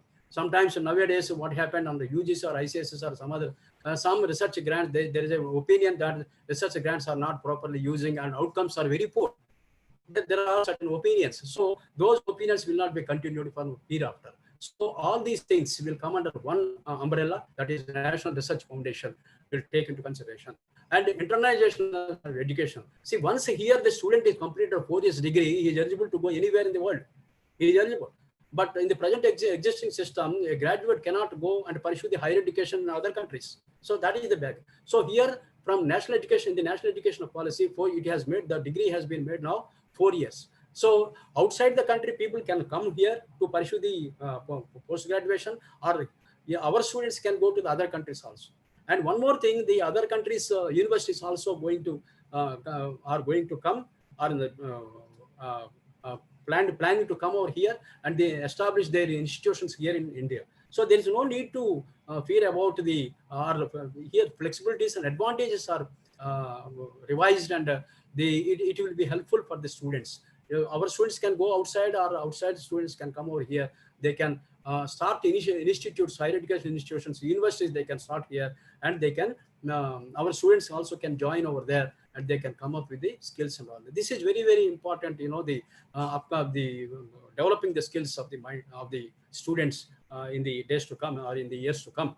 Integration of vocational teachers, these all will be integrated. That's what I told you. Educational stream and you have the vocational stream. Both will be together. It has to go. So that is why that integration will be possible in higher education levels also. That will be implemented. All higher education institutional professionals, education institutions will evolve into multidisciplinary. I already mentioned this. So into multidisciplinary, a student, it is the choice of the student, can go according to his interest and can choose the subjects and can move forward for his career point of view and employment point of view and other domains of his life. He can move according to his interest. Special educational zones, we have already discussed about it. Zones will be established and will give the facilities to them, and that will be implemented. National education technology, NEAP also will be mentioned. We have seen in the previous slide. And now this Minister of Human Resources now changed as Minister of Education. You might be knowing, all of you. Now, the NEAP higher education, another very small points only, so with the fast and all that I will do it. Education, IT is going to be already there in the education system. In the planning also, use of technology will be used for upgradation and for developing the educational planning and all that. And teaching, learning, assessment also with the help of ICT, it will become very easy. Learning process will become very easy with the ICTs, and that with that the framework will come. And already it is there, it will be further improved and all that. Administration and you have the management. For the administration and management, both these two things to be interlinked, it is only possible with the technology. So that technology matters today. In the days to come, years to come, technology matters. Already it is there, and the technology further to be implemented to coordinate between the administration and management.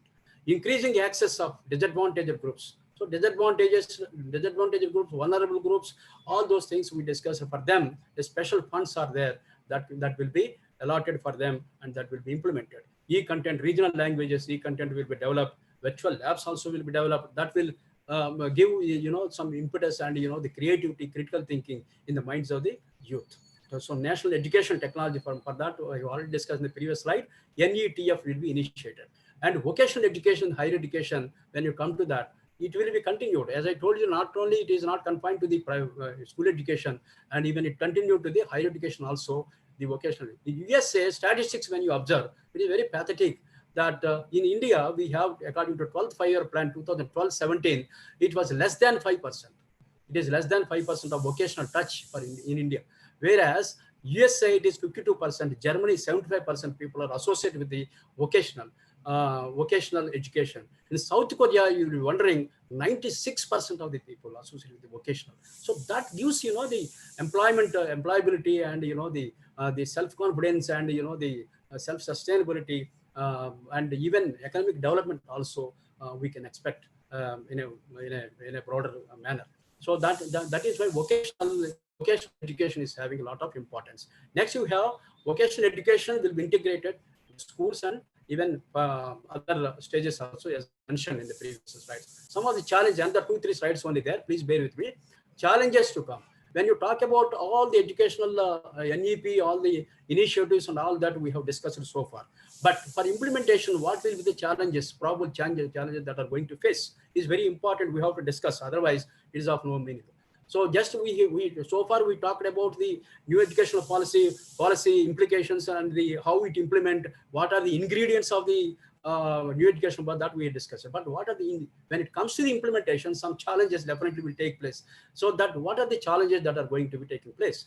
As on today, 1,000 universities across the country, we are having universities, and the gross enrollment is planning according to the new educational policy. Minimum gross enrollment has to be enhanced as per the new educational policy.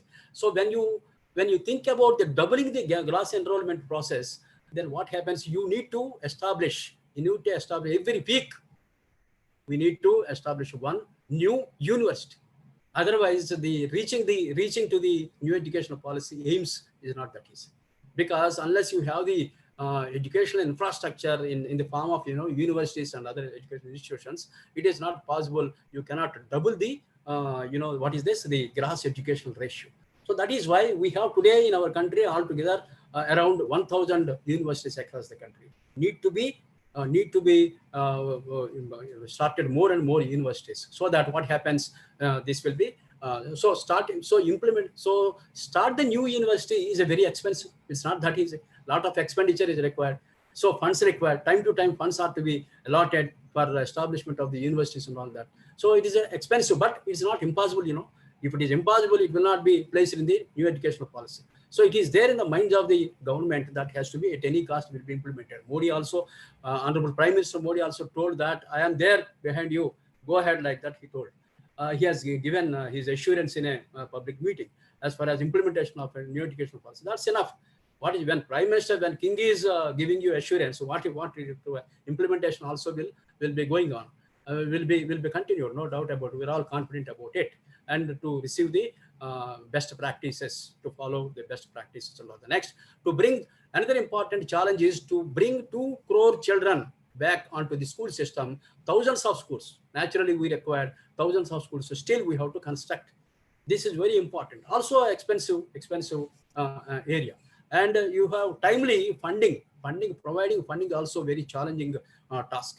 4.63% to 6% it is enhanced, but the funds have to be released on timely basis. If the government is not releasing the funds on timely basis, then the implementation part will take a lot of difficulty and all that. So this is another important challenge only, but it will be, but when it is given the assurance, it will be definitely implemented. But we have to face this challenge. We have to come across this valid challenge, and we have to overcome from this challenge of funding and all that. Next, you have the National Educational Policy 2020 envisages. What is that? 4.6. That's already we discussed, with an amount of 2.5 lakh crore per year in combination with the government. 2.5 crore lakh is required for the implementation of this new educational policy in higher education. It is required that 2.5 lakh crores rupees are to be spent in the higher education. Then only it is possible. Next, a probable impact. Last but not the least, probable impact, expected outcomes of NEAP, universalization, access of this educational system. New educational policy is talking about ECC, early child care education, giving a lot of priority to that. Because of this, what happens, the student creativity, critical thinking, the impact of the student intellectual will be, grasping power and all that will be enhanced. That is the impact, and the outcome will be like that. Ensure equity and inclusion, inclusive education, and fair and impartial education will be, when it is offering, then definitely that impacts, a positive impact will be there, and people will be attracted. All the people will come to the schools and they will pursue their education. They will become more and more educated. So that is what required for the development of the growth and development of the country. So that is why attain SDGs, development goals, sustainable development goals of retaining all children in schools until completion of the secondary education. So retaining children, students in the school education system till they complete is very Herculean task. So we have to give the appropriate inputs to them, and even midday meals already there, midday meals and whatever facilities require, all those things to be provided, so that can be sustainability is not a problem at all. But it is an outcome, and a positive outcome or an impact once it is implemented. Next, we have focus on 21st century skills, teaching, learning, assessment. We talked about all these things. There is a lot of impact will be there on this area. Resource sharing, schools complexes, all the school complexes and resource sharing. Under that, you have effective governance, separation of powers, and common norms will be implemented. And overcoming the language barriers and all, learning barriers and all that. Language barrier in learning also will be taken care of, and the students will motivate like that. The curriculum will be designed and will be promote them, will be encouraged them. Common standards for public and private school education. So common standards are not different. Standards are, once it is set, the standard, it will be same for the private school or government school. Everybody has to follow the same curriculum. There is no other curriculum. It is not that the private schools will, if they say that they follow some other curriculum, no, government will not allow. And government will withdraw the recognition or approval. All those things will be very We withdraw. So that is why even government school or private school or government college or private college, whatever it is, everybody, whatever norms are set by the government, by the concerned authority under educational policy, they need to follow it. That's all, nothing else. Now next, suggestions and conclusions. Last slide. When you come to the suggestions and conclusions, you have the time to the suggestions. When you come across a time to time government review, the policy has to be reviewed for making some. When you are in implementation process, definitely what happens, some modifications and time to time requires. So that has to be reviewed. So if it review the policy, then only we'll come to know what type of modifications required. Similarly, so that is why that should be implemented, that should be taken care. And the educational policy evaluated. The policy, entire policy have to be evaluated. Evaluation in the sense, time to time, according to the changing situations in the market, job market, and the other areas, domains of areas, the changing situations have to be observed, identified, and accordingly small modifications, time to time amendments must be done. Then as far as allocation of grants are concerned, there should not be any parity between academic and research. So here two important things. So when you talk about, please listen, my dear participants, when you talk about skills innovations, you without having the research built up, it is not possible. Skills will not be associated without research. It is quite useless if anybody says that. So that is why these research and academics both should go together. A balance must be there. The funds also should be allocated equally. The academics and the research both should be, the grant should be equally, has to be provided. So that what happens, the so-called discussion that is about the skills, innovations, and the critical thinking, all those things are associated with research. If you neglect the research, the creativity thinking and analytical thinking will not come. It is not possible. So that is why a clear the equal importance as far as fund distribution is concerned, equal importance must be given. And come to the conclusion, last one, the new National Educational Policy 2020 is a wonderful policy, no doubt about it. It is to make the education system holistic development it leads, and flexible, multidisciplinary, and aligned to the needs of the 21st century. There's no doubt about it, but only the thing is implementation is very important. That implementation also, we're all confident that it will be implemented very effectively, and with the help of so many institutions that are initiated stage-wise, all those institutions will take care about the those particular stages, and that will be implemented. And our children, our young people will definitely get skilled people, and India as a whole will be made definitely Vishwaguru, and other countries will learn from us. That day will come, and it is already there. Our people are employed in many other countries, and they are creating wonders in those countries, and that will be continued even in the future also. So with this, I'd like to conclude my presentation. I am very much thankful to the organizers of AV College, especially the management of AV College, and my respected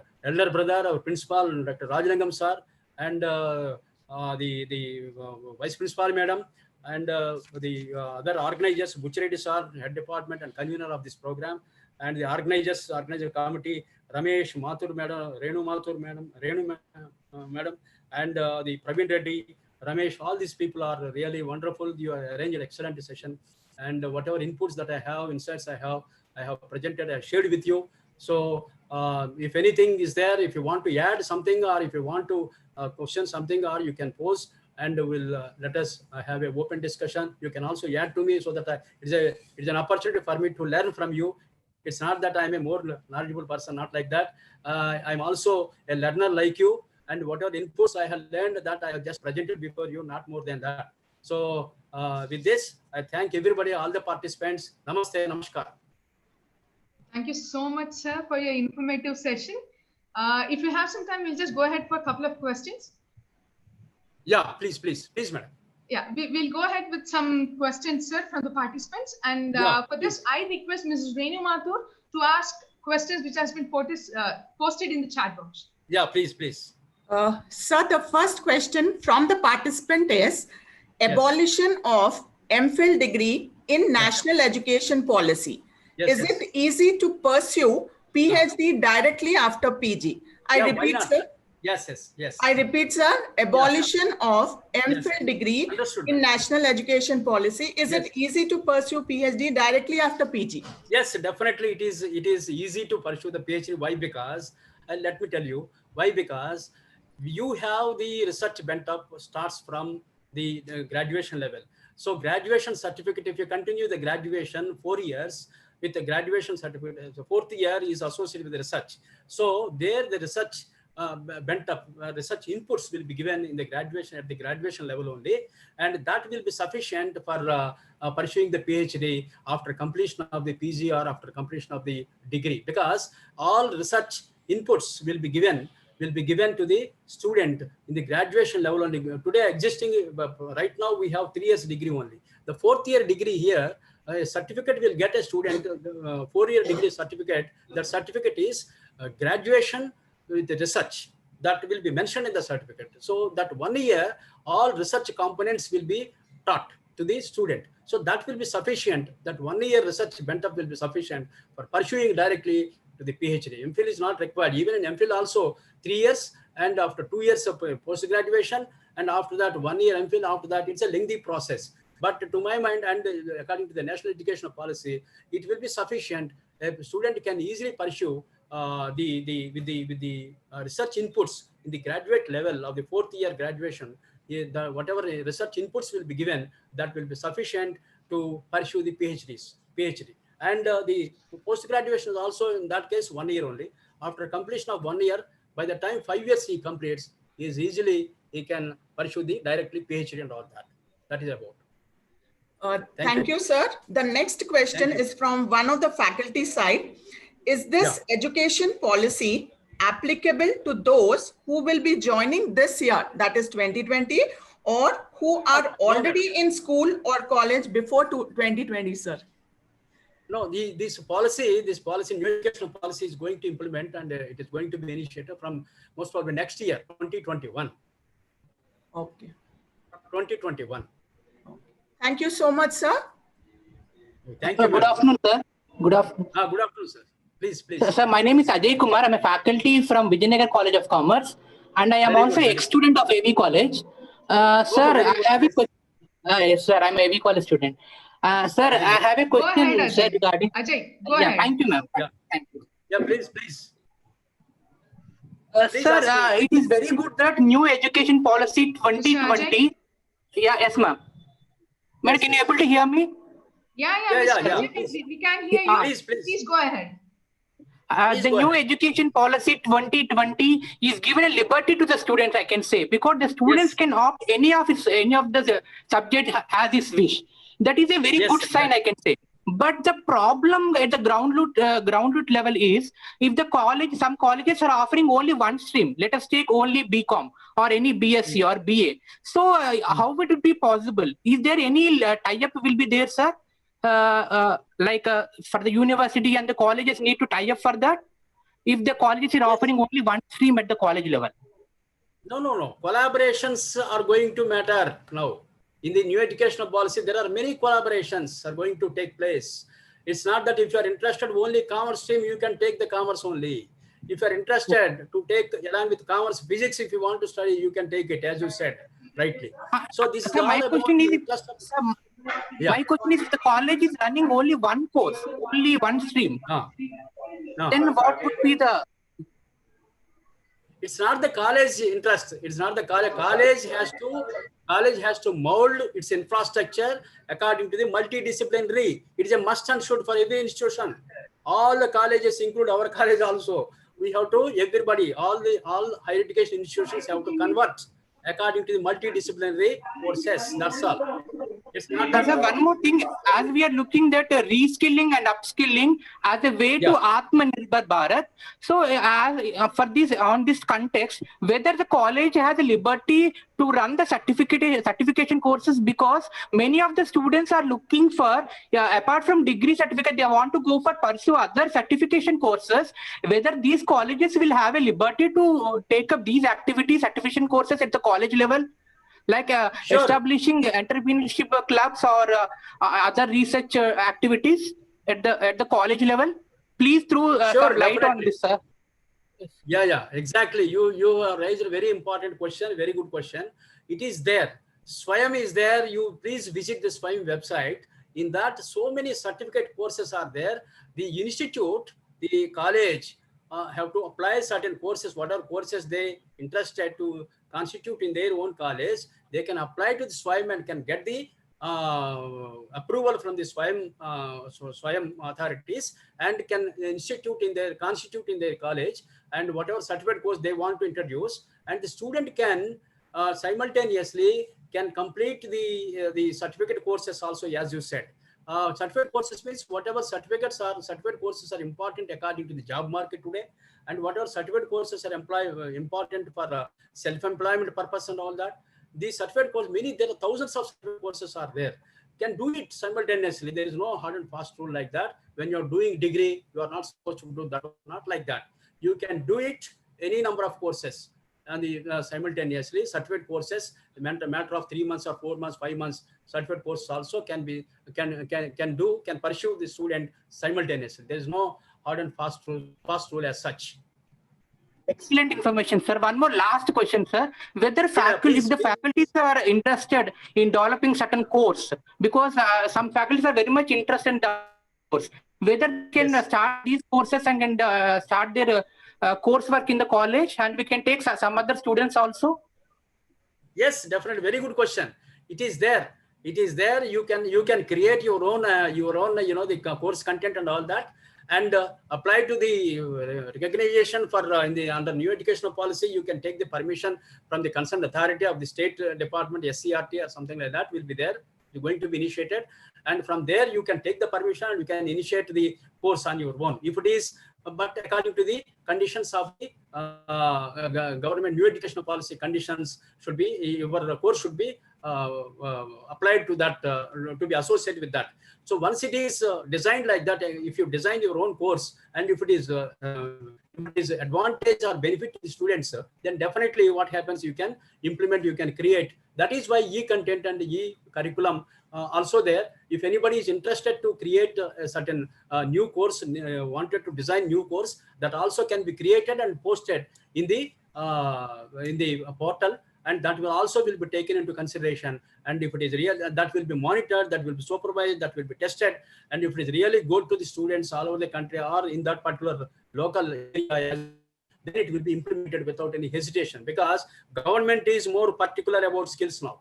Creative thinking, critical thinking. When it is particular about it, your creation of new course, if it is really helpful and meaningful to the, or helpful to the benefit of the student, definitely that will be implemented. There is no question about it. There is no doubt about it, and you can implement it. That facility also there.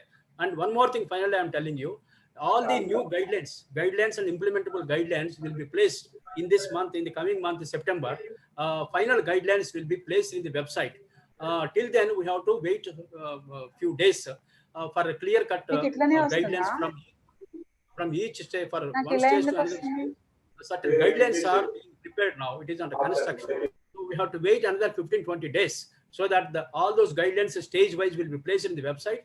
And once it is placed, and the people can follow accordingly, that will be easy for all the institutions and individuals. Thank you, Lab. Thank you, sir. I thank AV College, our beloved principal, sir, Rajalingam, sir, and other staff. Thank you very much for giving this opportunity. Mr. Ajay, we are proud that you are our alumni. Thank you very much for asking the questions. And we are very thankful to Srinivas, sir, for patiently answering the questions of the participants. Now, without any further ado, we'll move on to our second session. The second session will be by Dr. K.V. Ramanamurthy Garu, who is going to enlighten us on research in daily life. To introduce sir, I request Mrs. Sharada. Rishita madam. No. 1 second. Sir, Srinivas sir, can you kindly stop your screen sharing, sir? Yeah. Yes. It is still on. Yes. Madam, we can continue. Yeah. So we'll go ahead and start off with our session 2 with Dr. K.V. Ramanamurthy Garu, who is going to enlighten us on research in daily life. For this, I request Mrs. Sharada to introduce her. With equal pleasure, I take this opportunity to introduce Dr. K.V. Ramanamurthy Garu. Dr. K.V. Ramanamurthy is the principal of Vijayanagar College of Commerce, Hyderabad. He is awarded PhD by Osmania University under the supervision of Dr. K.V. Achalapati, Osmania University. Dr. Ramanamurthy has more than 30 years of teaching experience. He has co-authored 30 books, edited 2 textbooks, has 75 publications to his credit, and has presented 30 sessions live on Mana TV. He is one of the editors of Shrodhrishti, a peer-reviewed journal. He has won the Best Teacher Award from the Government of Telangana in the year 2016. He was awarded Business Academic of the Year by Indian Commerce Association. He has also received 7 Best Research Paper Awards also. He is the member of Board of Studies, Anwarulum College, Hyderabad. He took about 100 extension lectures on various aspects in different colleges in Hyderabad, Sangareddy, Mahabubnagar, Vijayawada, Eluru, and other places. We welcome you, sir. Thank you. Thank you so much, Mrs. Sharda. Sir, it's over to you. Please allow me to start my video. Ma. Sir, you can share, sir. It is already shared. No, my video, it is stopped by you. Then No, I'll sir. go for shares. Sir, you can start screen sharing now, sir. It Screen comes. sharing, I am doing it now. Yeah, you can start. Sir. It started, sir. It's coming. Okay, sir. Yes, sir. Yes, sir. Can you see my screen, please? Yes, sir. Yes, sir. Yes, sir. Research in everyday life. Is my voice audible? Yeah, it's very much audible, sir. Yes. Okay, thank you very much. At the outset, let me thank the management, principal, head Department of Commerce, and the Department of Commerce for the opportunity given to me. And again, I would like to congratulate my friend Srinivas Garu for the wonderful presentation. He has covered every aspect of new education policy in a very nice manner. Congratulations, sir. And my topic is research in everyday life.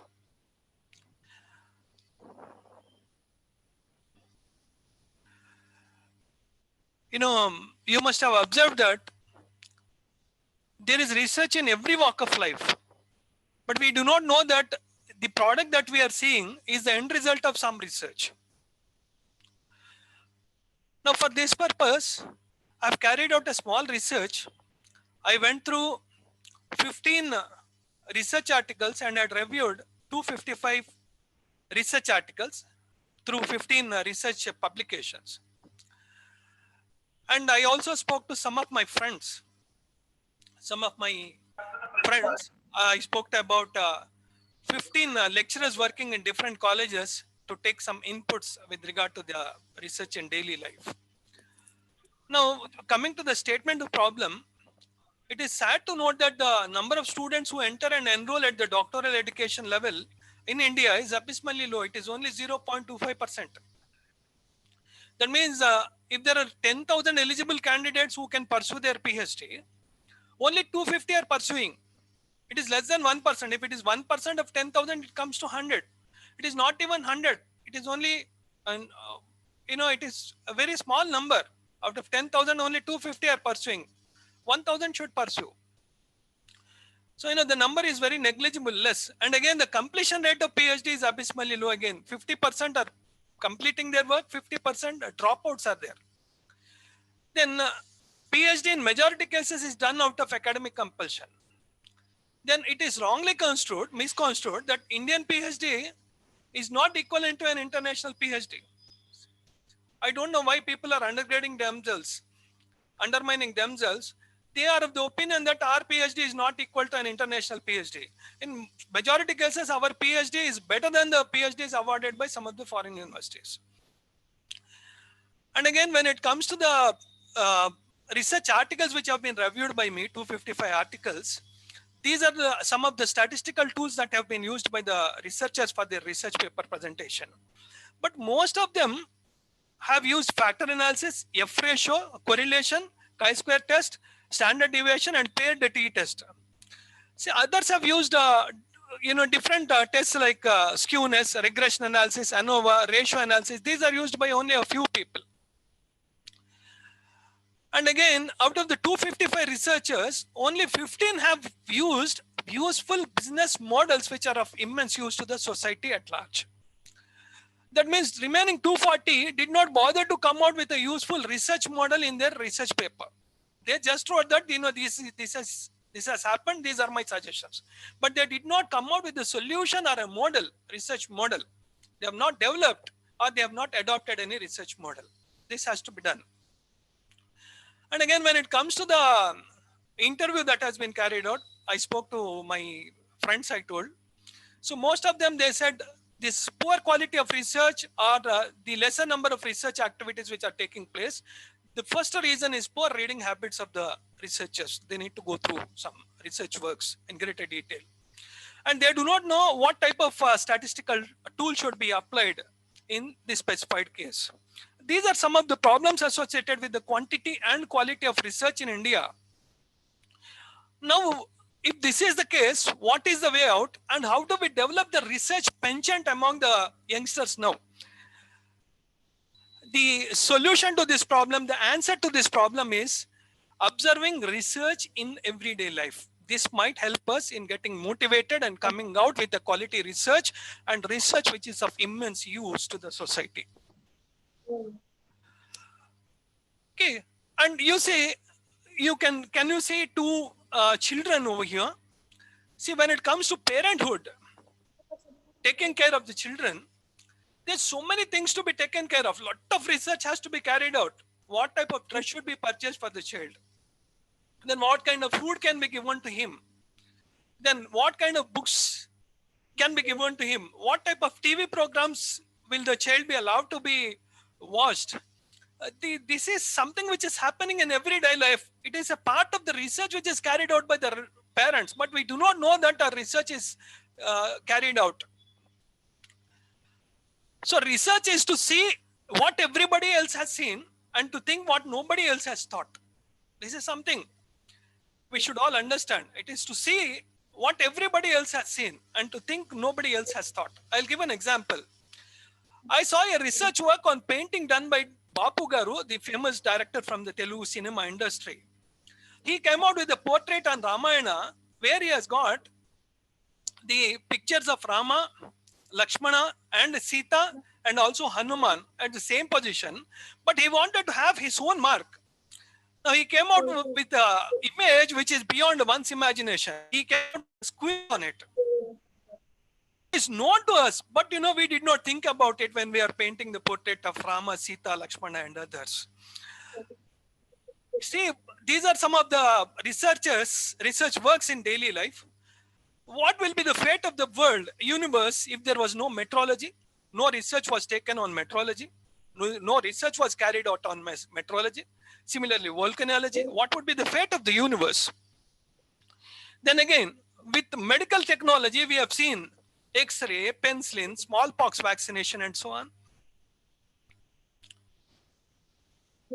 Then this is a survey done by Surrey's team, which says when there is a traffic jam, the pollution levels will go up by 40%. When there is a smooth traffic flow, the pollution levels will fall by 40%.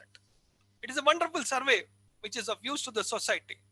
So what would the government do based on this? Government has come out with parallel roads, ring roads, then flyovers, skyovers, and then metro rails, whatnot. This is the outcome of research carried out by this survey team. So research is a creative and systematic work undertaken to increase the stock of knowledge. This knowledge should be of immense use to the society. It involves collection, organization, and all I wrote. For your easy remembrance, I wrote COPI like TPI. This is an acronym which I would love to use. C stands for collection of data. O is organization of data. A, P is presentation of data. A, analysis of data. I is interpretation of data. These are the facets of research and statistical inquiry.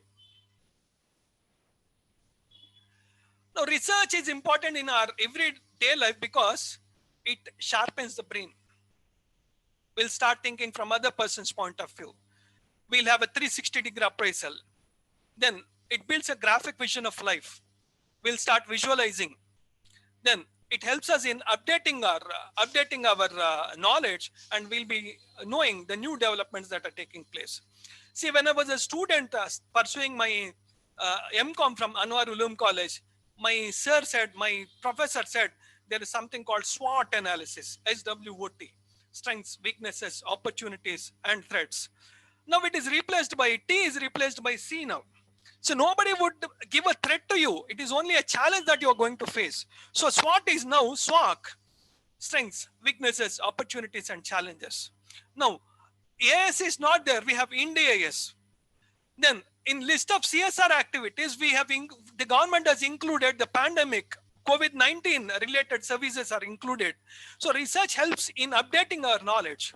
We'll know the art of devising, revising, and also we'll know the art of defining and refining through research. It will change our mindset. It makes good habits of reading, analyzing, thinking, and learning.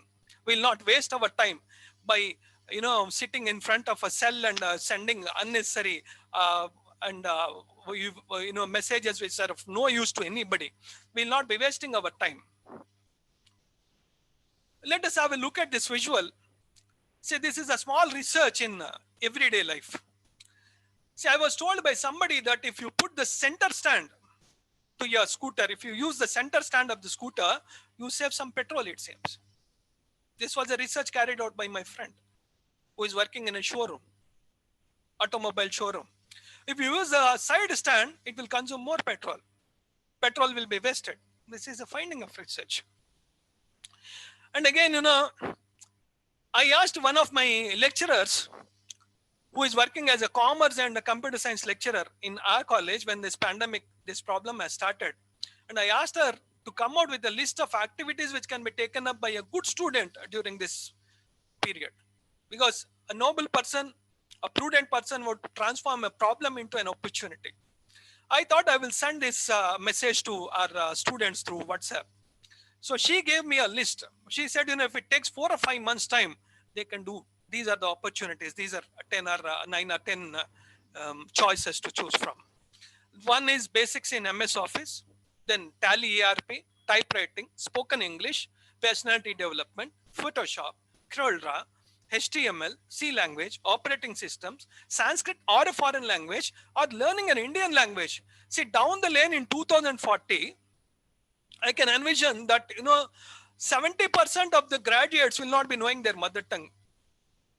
Though the policy revolves around, no education policy revolves around the language-based, mother tongue-based education, people are really interested in English medium. They are not interested in learning subject in their mother tongue or Telugu medium or whatsoever.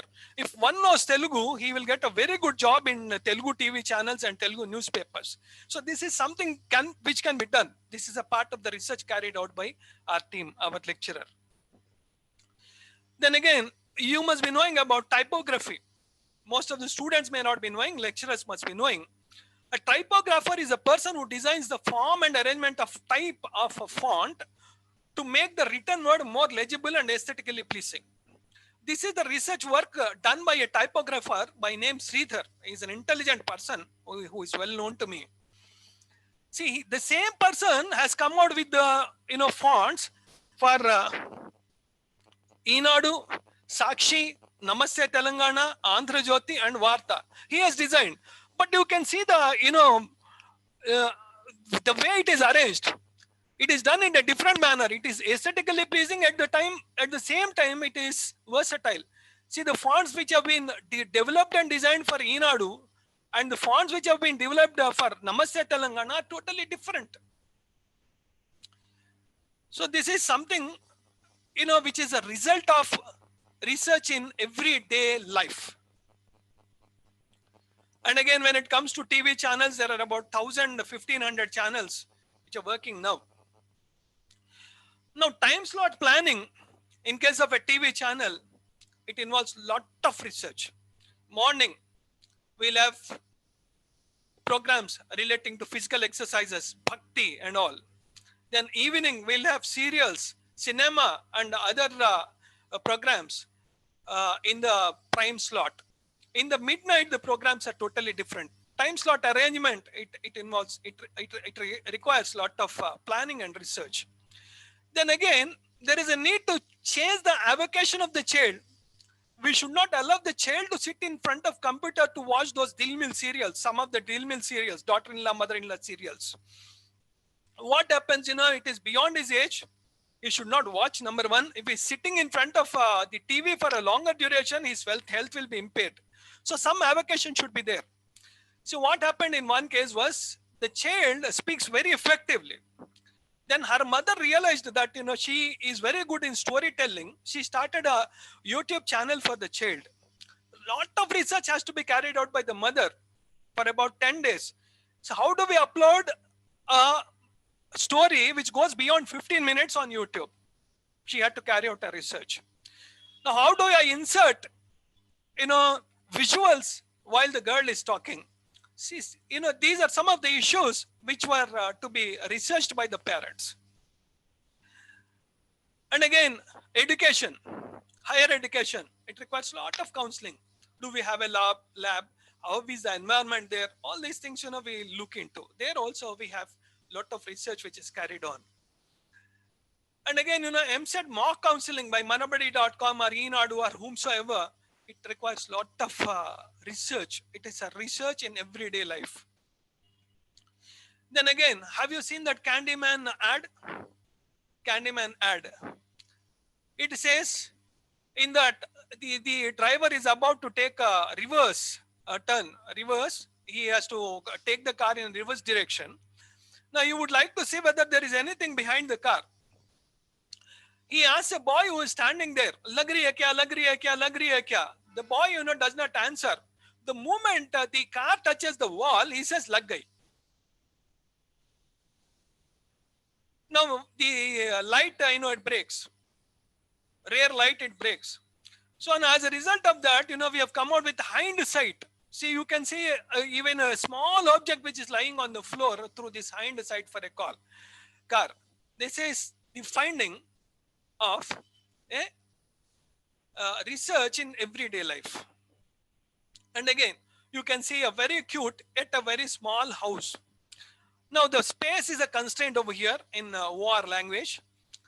See, how is this problem solved?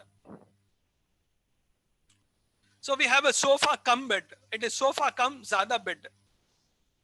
So this suits a small house.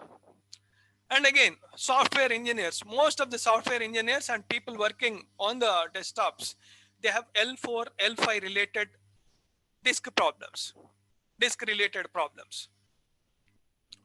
So how do we overcome that problem? Spine related problems. A table mate is the answer to it. It's an end result of research in everyday life. Then weaker section housing schemes. I was wondering as to how a house is built with a paltry sum of 50,000, 1 lakh and 2 lakhs. They are using low cost technologies. They are using rafters. Arch foundation is used. You save a lot of money there. Instead of cement, wooden door frames, they are using cement door frames. So, they are using some technology, which is a result of research in everyday life. As a result of that, they are coming out with a home at a cost of 1 lakh or 2 lakhs. And again, I carried out a small research in my college. What actually happened was, I wanted to check the fair notes of our students. And also I was getting into the classrooms to see how the lecturers are teaching. And I have identified about 100 commonly made mistakes which are committed by the lecturers and students. The one mistake is most of the lecturers, they say it is called as management. It is not called as management, it is called management. Similarly, we should never say considered as, it is considered good. It is considered very good or excellent. That's the way you should, it should be conveyed. Then again, people say Ram, Lakshman, etc. See, etc. is used for products, not for people. It should be Ram, Lakshman et al.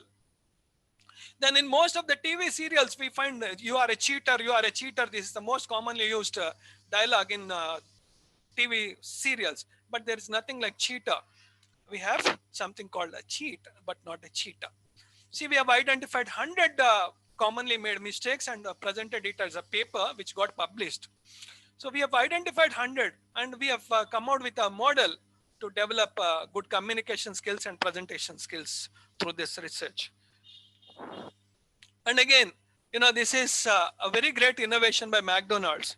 See, they are supplying coffee shop to different companies, with the help of which the companies are making select auto parts like bumper for the car, headlamp, and so on and so forth. Wonderful research work.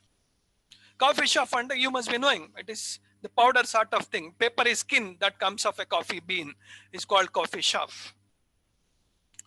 Then again, this is a solution to the blackened part of the iron box. How do we clean it? A research has been carried out. How to clean iron bottom? It says baking soda, vinegar, and toothpaste can be mixed, and we need to switch on the iron box for 1 or 2 minutes. Then we have to switch it off. Then we have to make a paste out of this baking soda, vinegar, toothpaste, and we need to apply gently on this. The end result would be like this. This is before and after. Then again, see, administering a syrup, a lot of research is done. Like if your age is between 0 and 5, give only 2.5 ml. If it is between 5 and 3 ml, it is very clearly written on the label of the syrup bottle. This is research in everyday life. Then again, this is a wonderful work carried out by one of the job aspirants who has applied for a junior accounts assistant in RRB. This is the job description.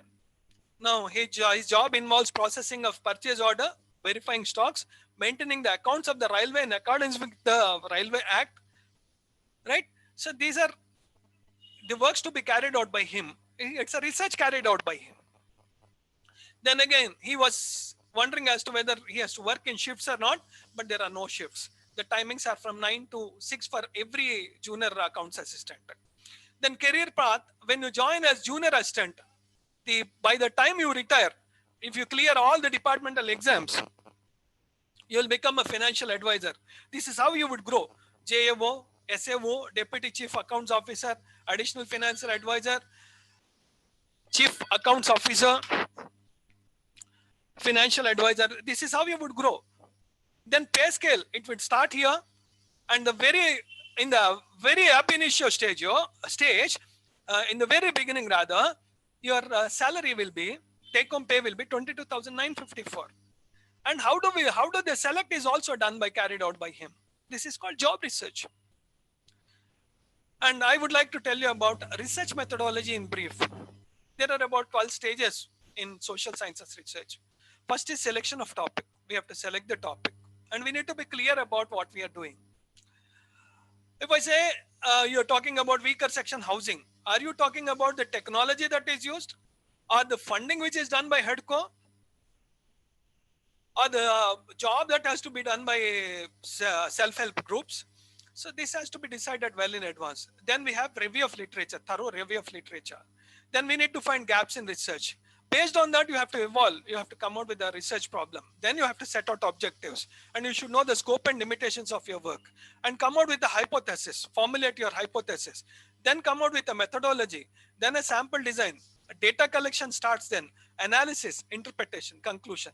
It goes like this. For any sort of research, it could be a minuscule research, it could be a research work which is carried out for a research paper, a thesis, a dissertation, or whatsoever, the procedure is the same. Now, these are some topics for different domains and areas. Same topic for different domains and areas. See, if you are carrying out your research on RTC, and if you wanted to make it a HR specific project, then the objective will be to evaluate the placement, induction, and promotion policies. Same RTC, if you want to make it an accounting based research, the objective will be for the research paper to discuss the cost and revenue strategies. Then if you want to make it an entrepreneurship based project on RTC, you will be eyeing to know the scope for entrepreneurship in RTC. Like, one person called Ramu, he has started a venture called micro flow filters in Sivarampalli in Hyderabad. He came out with the filter which is of immense use to the RTC at a lower cost. He has imported all the material from Russia, assembled, and he started supplying it when there was APS RTC in Telangana, before formation of Telangana, he used to supply. I don't know whether he's supplying or not. So, is there any scope for such entrepreneurship by getting connected with RTC? Could be that would be a very good research topic. Then again, lastly, I would like to tell you about minuscule or small projects which can be taken up and which will be of immense use to the researchers. And I would like to tell you one thing at this point of time.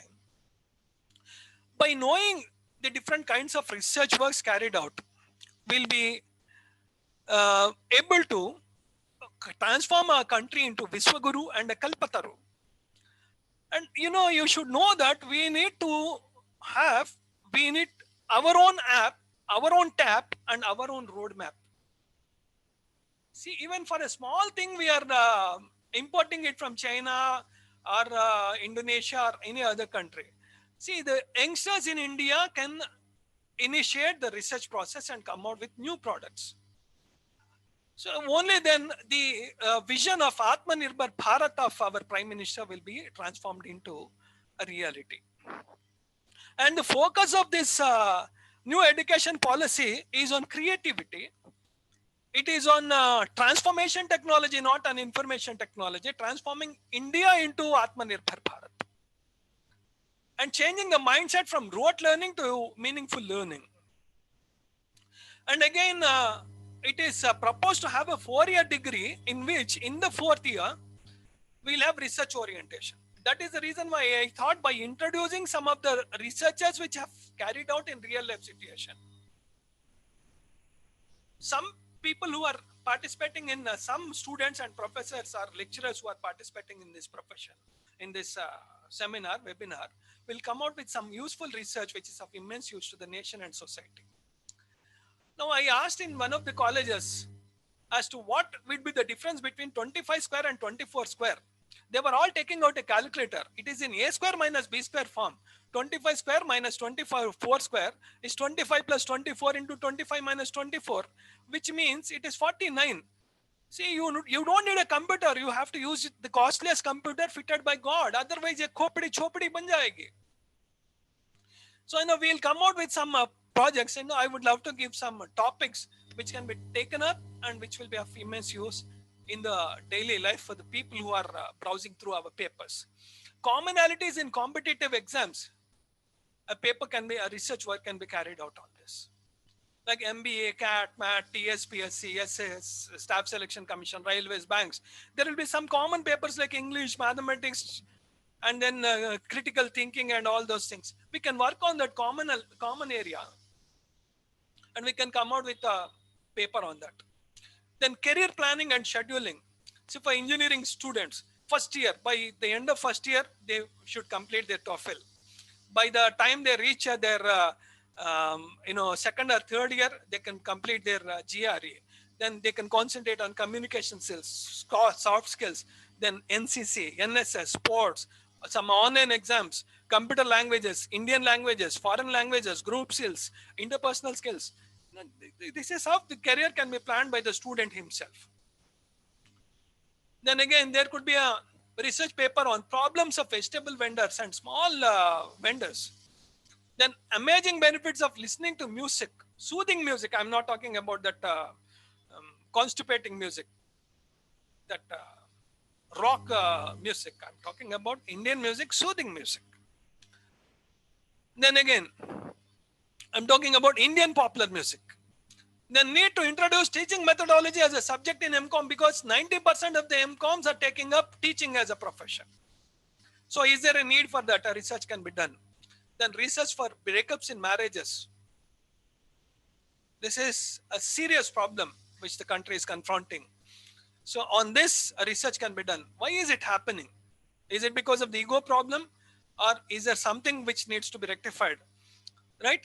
And again, youth and cyber crimes.